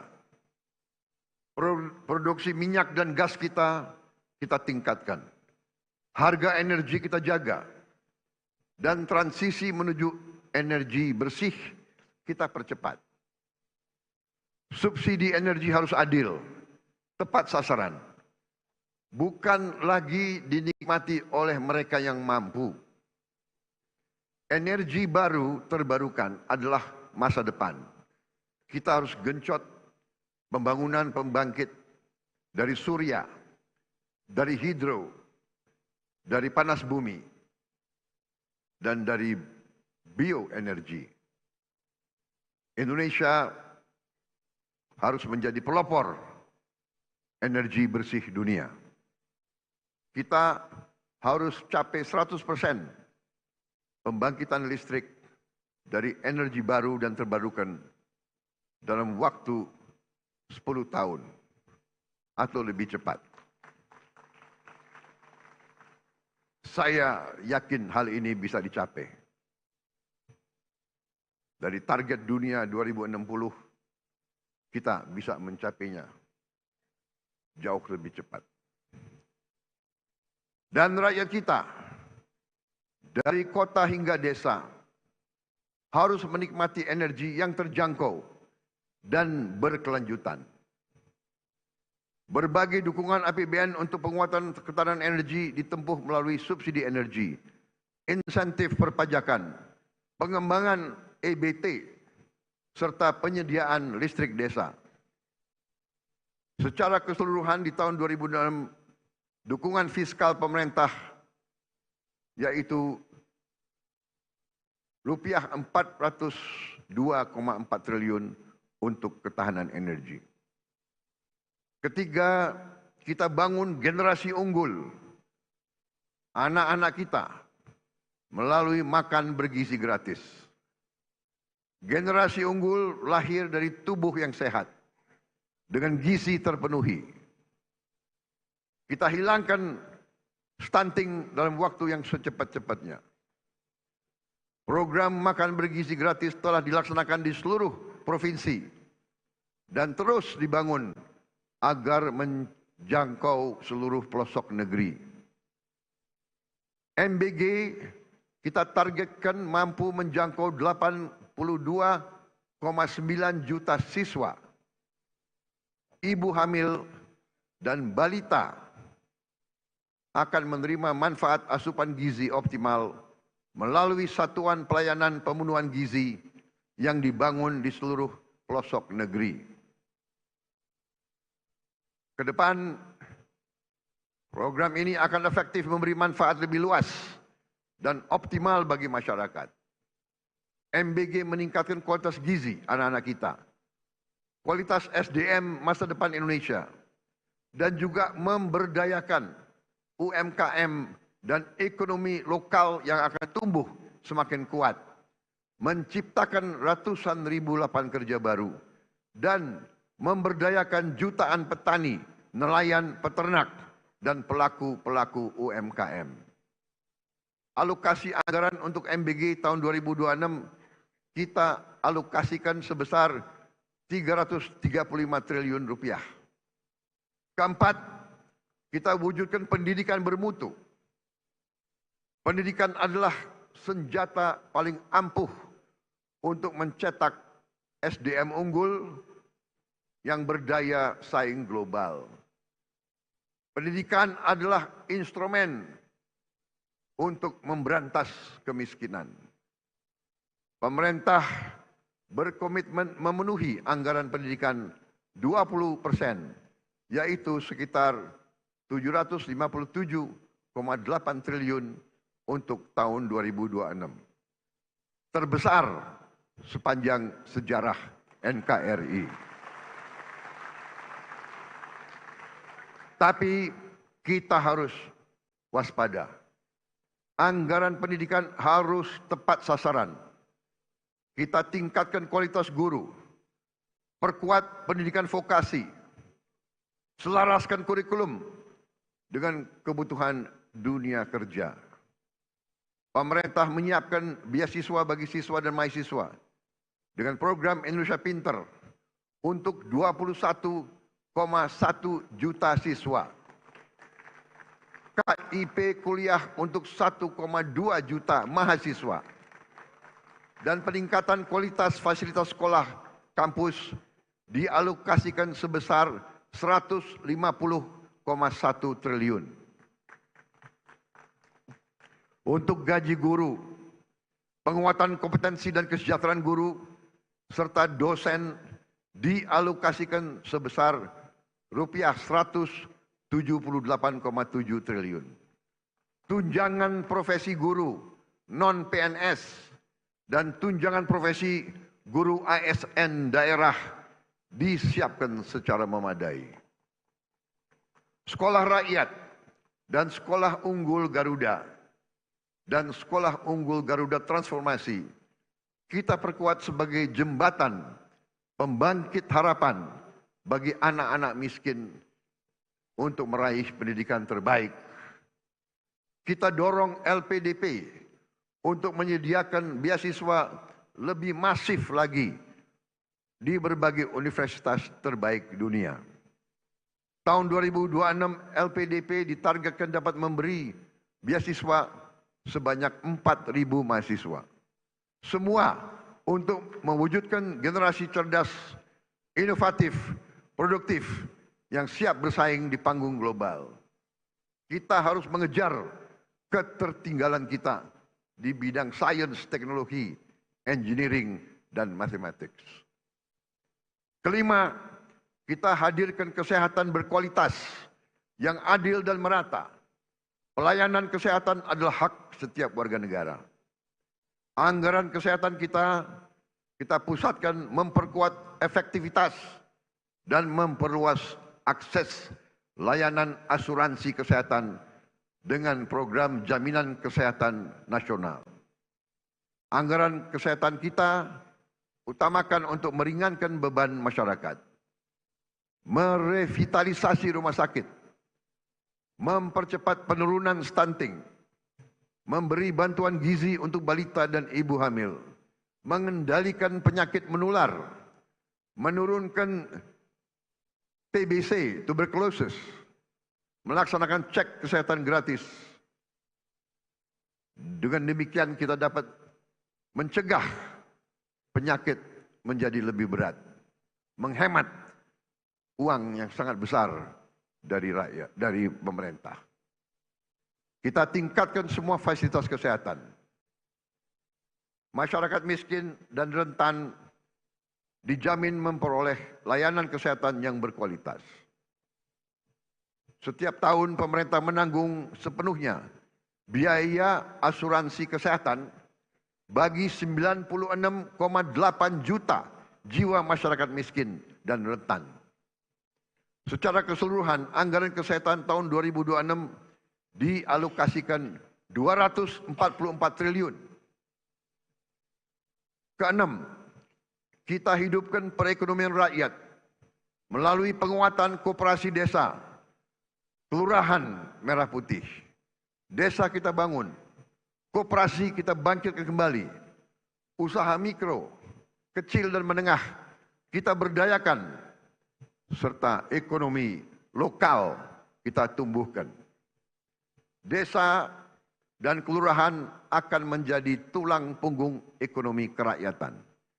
Kita akan percepat pembangunan desa mandiri, koperasi dan UMKM dengan berlandaskan semangat gotong royong. Tradisi kita, budaya kita harus kita gunakan dalam pelaksanaan ekonomi kerakyatan. 80.000 koperasi desa Kelurahan Merah Putih telah terbentuk dan siap bekerja mempermudah masyarakat desa mengakses sembako, logistik, pupuk, hingga layanan keuangan. Tidak boleh ada rakyat kita lagi yang pinjam uang dari rentenir dengan bunga yang tidak masuk akal. Lintah darah akan kita hilangkan dari bumi Indonesia. Pemerintah telah menyiapkan pendanaan murah melalui Bank Himbara agar koperasi desa Kelurahan Merah Putih dapat memperoleh akses pembiayaan dengan bunga yang rendah. Ini adalah pendekatan baru yang akan menghidupkan ekonomi lokal di pedesaan, memotong rantai distribusi logistik yang rumit, menciptakan lapangan kerja baru, dan menghapus kemiskinan, sekaligus memperkuat ketahanan pangan di desa. Perekonomian daerah akan berdenyut kencang dan kemandirian daerah akan semakin memperkokoh persatuan dan kemandirian bangsa. Ketujuh, kita akan perkuat pertahanan rakyat semesta untuk menjaga kedaulatan bangsa kita. Dunia global penuh ketidakpastian. Ancaman muncul tiba-tiba. Indonesia masih penuh dengan masalah menjaga keutuhan wilayah, menjaga kekayaan kita. Pertahanan yang kuat adalah fondasi kedaulatan. Bangsa Indonesia tidak menghendaki perang, bangsa Indonesia memandang perang adalah jalan terakhir. Kita ingin damai, tapi kita lebih cinta kemerdekaan kita.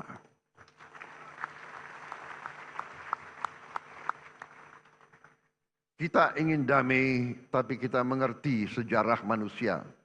Mengajarkan kepada kita bahwa mereka yang tidak punya pertahanan yang kuat biasanya dilindas oleh bangsa-bangsa yang lebih kuat.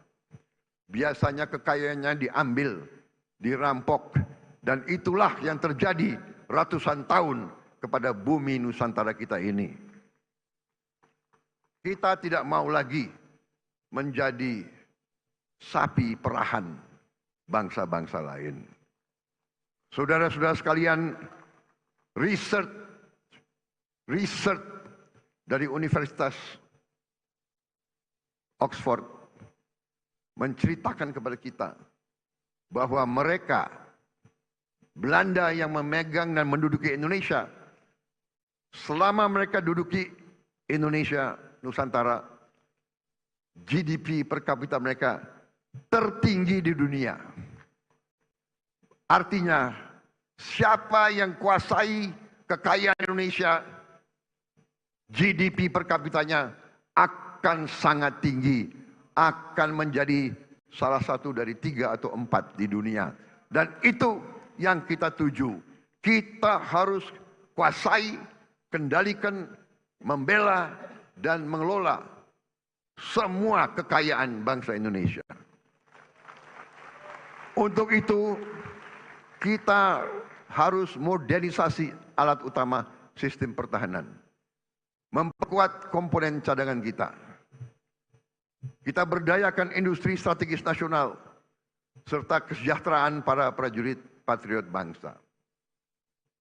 Alhamdulillah, Yang Maha Kuasa telah memberi karunia kepada kita. Kita memiliki mineral-mineral yang disebut tanah jarang, rare earth. Kita memiliki semua rare earth yang ada di dunia, kita miliki. Dan rare earth ini vital untuk kehidupan teknologi tinggi, untuk kehidupan modern, dan juga untuk pertahanan modern. Saudara-saudara sekalian, kita harus menciptakan sumber daya manusia yang unggul agar semua sumber daya alam kita bisa kita manfaatkan secepat-cepatnya. Kedelapan, kita percepat investasi dan perdagangan global. APBN sebagai katalis.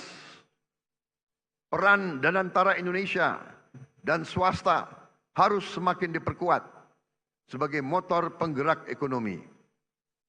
Melalui Danantara Indonesia kita perkuat investasi produktif dan mewujudkan Indonesia lebih kuat dalam rantai pasok dunia. Profesionalisme, kompetensi, dan integritas akan menjadi pijakan. Didukung tata kelola, transparan, dan akuntabel. Inilah momentum bagi Indonesia untuk menjadi kekuatan ekonomi global. Berbagai proyek hilirisasi dengan nilai investasi sekitar 38 miliar dolar akan kita percepat. Proyek ini mencakup berbagai sektor, termasuk pertambangan mineral, hilirisasi batubara, pertanian, perikanan, serta energi baru dan terbarukan. Saudara-saudara sekalian, program 3 juta rumah untuk rakyat diberikan melalui berbagai skema, antara lain fasilitas likuiditas pembiayaan perumahan FLPP, dukungan bantuan stimulan perumahan swadaya BSPS di desa dan kota dan pesisir, serta dukungan PPN DTP untuk rumah komersial dalam mendukung pembangunan rumah yang layak huni dan terjangkau. total jumlah rumah yang akan mendapat dukungan APBN 2026 adalah 770.000 rumah. Hadirin yang saya muliakan, saudara-saudara sebangsa dan setanah air, untuk mendukung agenda pembangunan di tengah gejolak global, arsitektur APBN 2026 dirancang sebagai berikut. Belanja negara dialokasikan 3.786,5 triliun rupiah. Pendapatan negara ditargetkan mencapai 3.147,7 triliun rupiah. Defisit APBN dirancang 638,8 triliun rupiah atau 2,48% PDB. Ditopang pembiayaan yang prudent, inovatif, dan sustainable. Dan pemerintah yang saya pimpin berjanji di hadapan majelis ini, kami akan terus melaksanakan efisiensi sehingga defisit ini kita ingin tekankan sekecil mungkin. Dan adalah harapan saya, adalah cita-cita saya untuk suatu saat, apakah dalam 2027 atau 2008, saya ingin berdiri di depan majelis ini, di podium ini, untuk menyampaikan bahwa kita berhasil punya APBN yang tidak ada defisitnya sama sekali.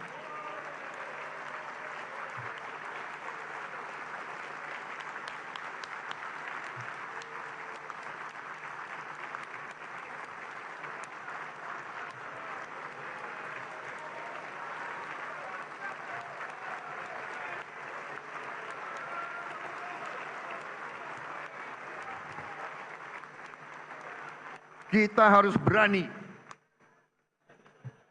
Kita harus berani dan kita harus bertekad menghilangkan kebocoran, menekan segala bentuk kebocoran, dan untuk itu saya minta dukungan seluruh kekuatan politik yang ada di Indonesia.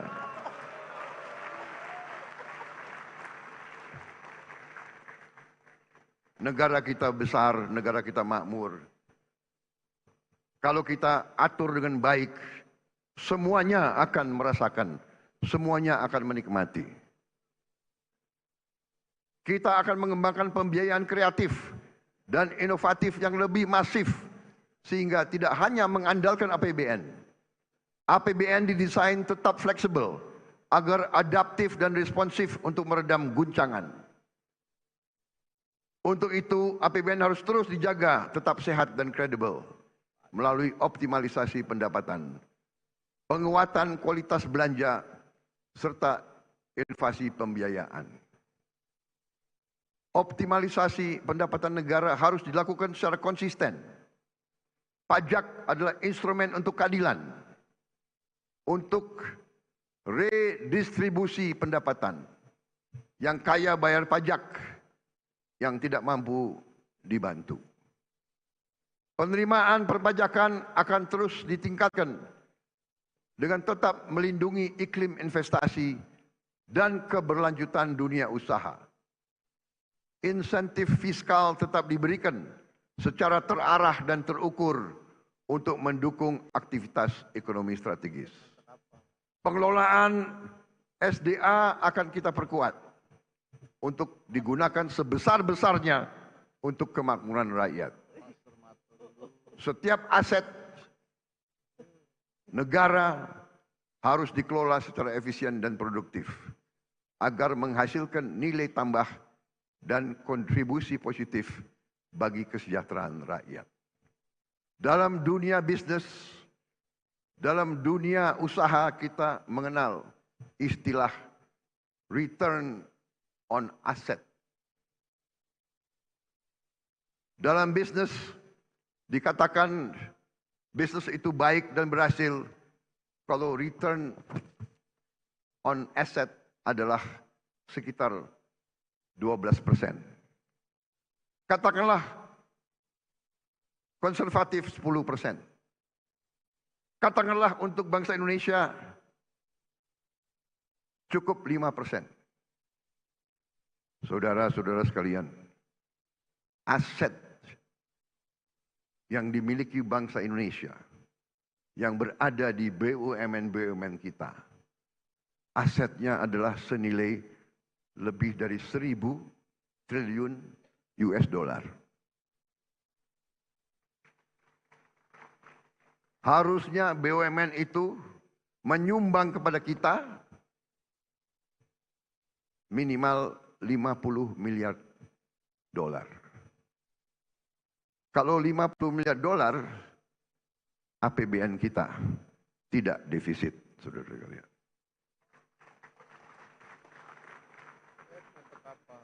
Karena itu,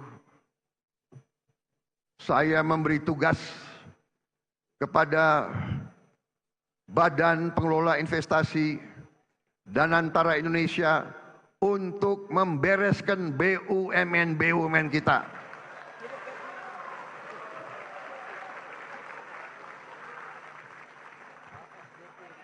Tadinya pengelolaannya secara tidak masuk akal. Perusahaan rugi, komisarisnya banyak banget. Saya potong setengah komisaris, paling banyak 6 orang, kalau bisa cukup 4 atau 5. Dan saya hilangkan tantiem.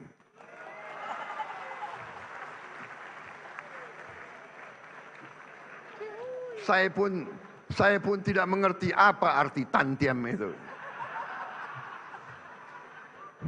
Itu akal-akalan mereka saja. Dia memilih istilah asing supaya kita tidak mengerti apa itu tantiem. Saudara-saudara, masa ada komisaris yang rapat sebulan sekali, tantiemnya 40 miliar setahun.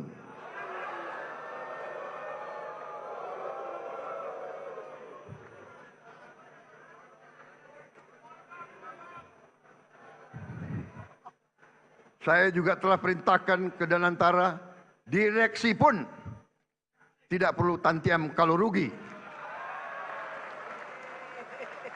Dan untungnya harus untung benar, jangan untung akal-akalan.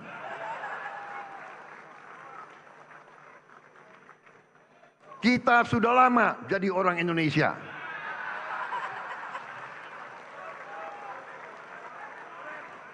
Dan kalau direksi itu, kalau komisaris itu keberatan, segera berhenti, saudara-saudara sekalian.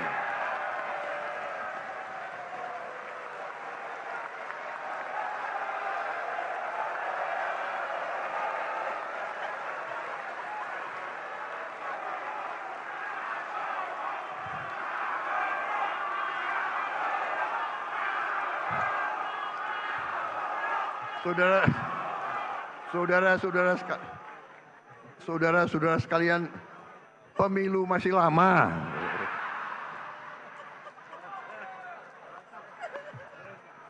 Ini kayak rapat di kecamatan aja. Tapi ini serius, tidak masuk akal, ya. Jadi direksi dan komisaris kalau keberatan, tidak bersedia, tidak menerima tantiem, berhenti. Banyak anak-anak muda yang mampu, yang siap menggantikan mereka.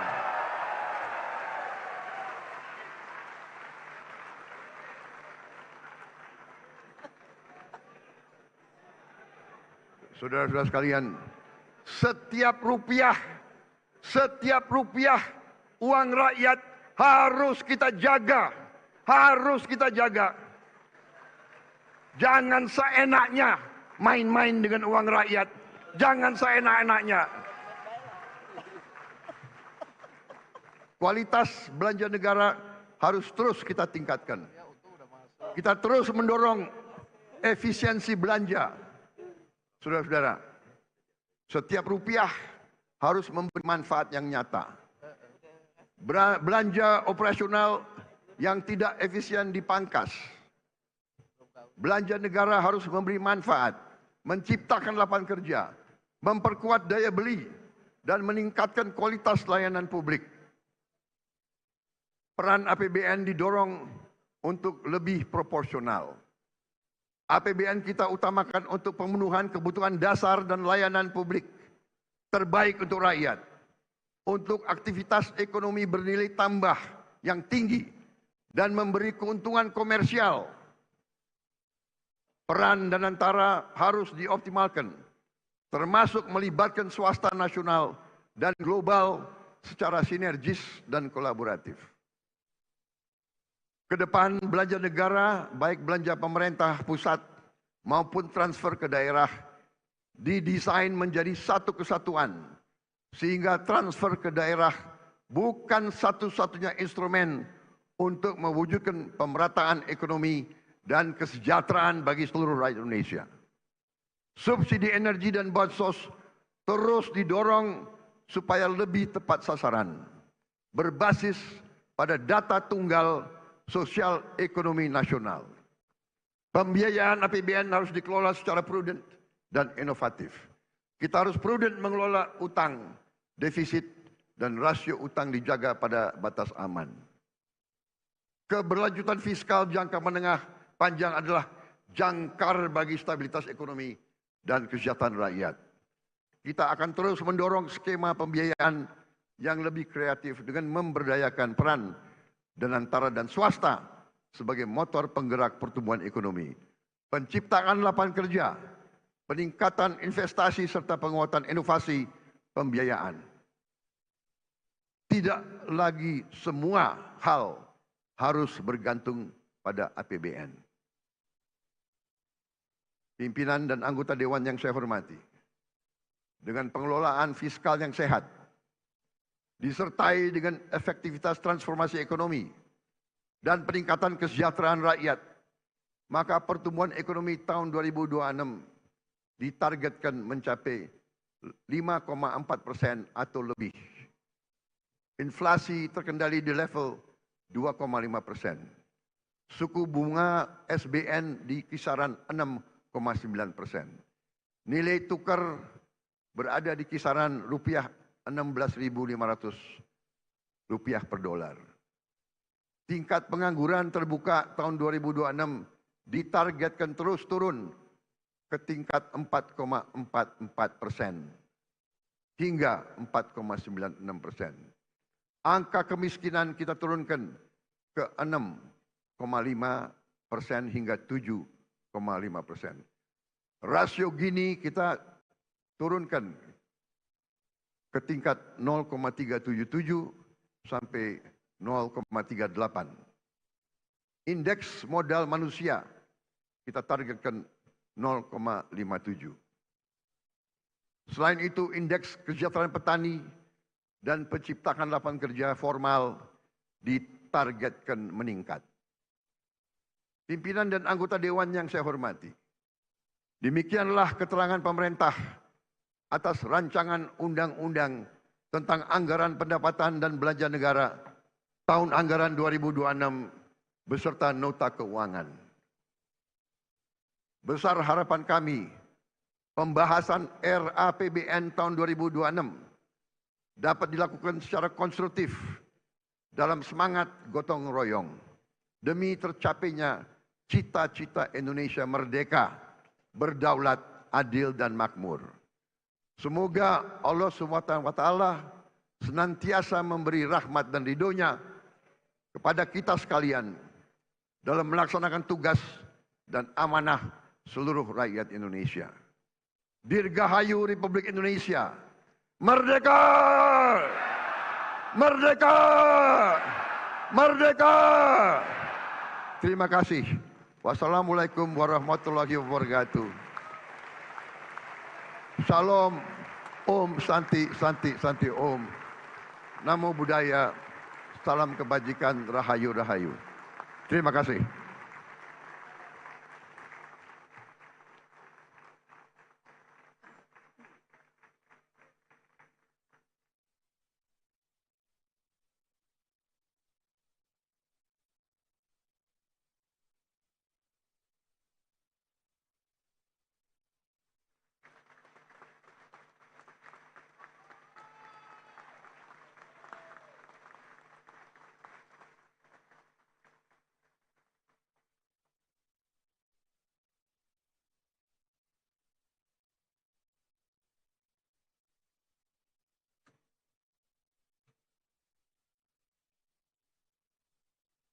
Persiapan penyampaian rancangan undang-undang tentang APBN tahun anggaran 2026 beserta nota keuangan dan dokumen pendukungnya dari Presiden Republik Indonesia kepada Ketua DPR RI. Dilanjutkan dengan penyampaian permintaan pertimbangan DPD RI atas rancangan undang-undang tentang APBN tahun anggaran 2026 beserta nota keuangan dan dokumen pendukungnya dari Ketua DPR RI kepada Ketua DPD RI dan penandatanganan berita acara penyampaian rancangan undang-undang tentang APBN tahun anggaran 2026 oleh Ketua DPR RI dan Presiden Republik Indonesia serta penandatanganan berita acara permintaan pertimbangan DPD RI atas rancangan undang-undang tentang APBN tahun anggaran 2026 beserta nota keuangan dan dokumen pendukungnya oleh Ketua DPR RI dan Ketua DPD RI. Ketua DPR RI dan Ketua DPD RI, kami silakan menempati tempat yang telah ditentukan.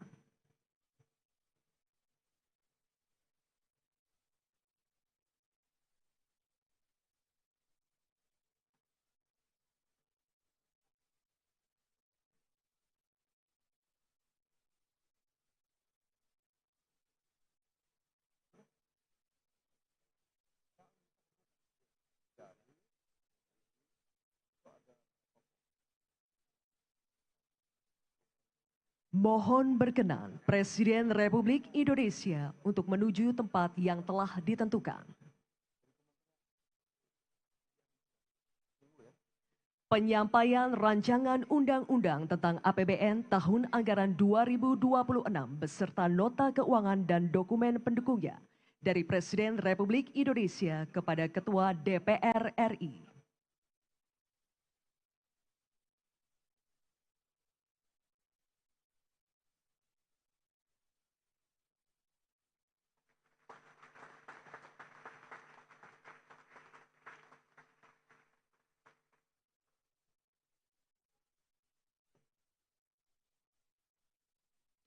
Penyampaian permintaan pertimbangan DPD RI atas rancangan undang-undang tentang APBN tahun anggaran 2026 beserta nota keuangan dan dokumen pendukungnya dari Ketua DPR RI kepada Ketua DPD RI.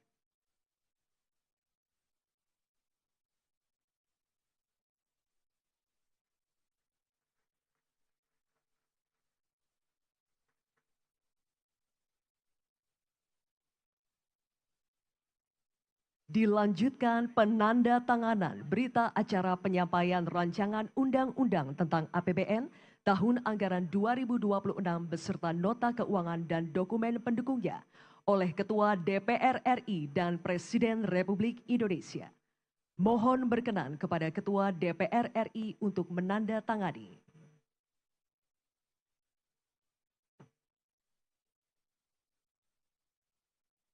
Mohon berkenan kepada Presiden Republik Indonesia untuk menandatangani.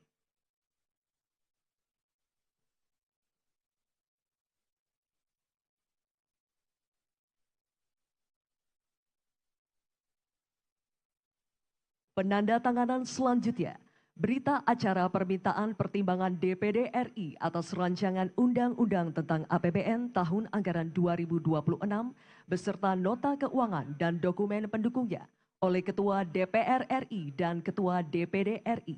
Mohon berkenan kepada Ketua DPR RI untuk menandatangani.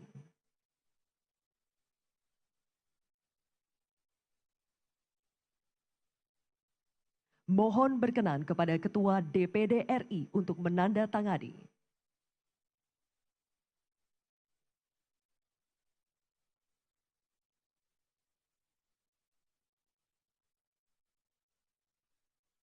Mohon berkenan Presiden Republik Indonesia, Ketua DPR RI dan Ketua DPD RI kembali ke tempat semula.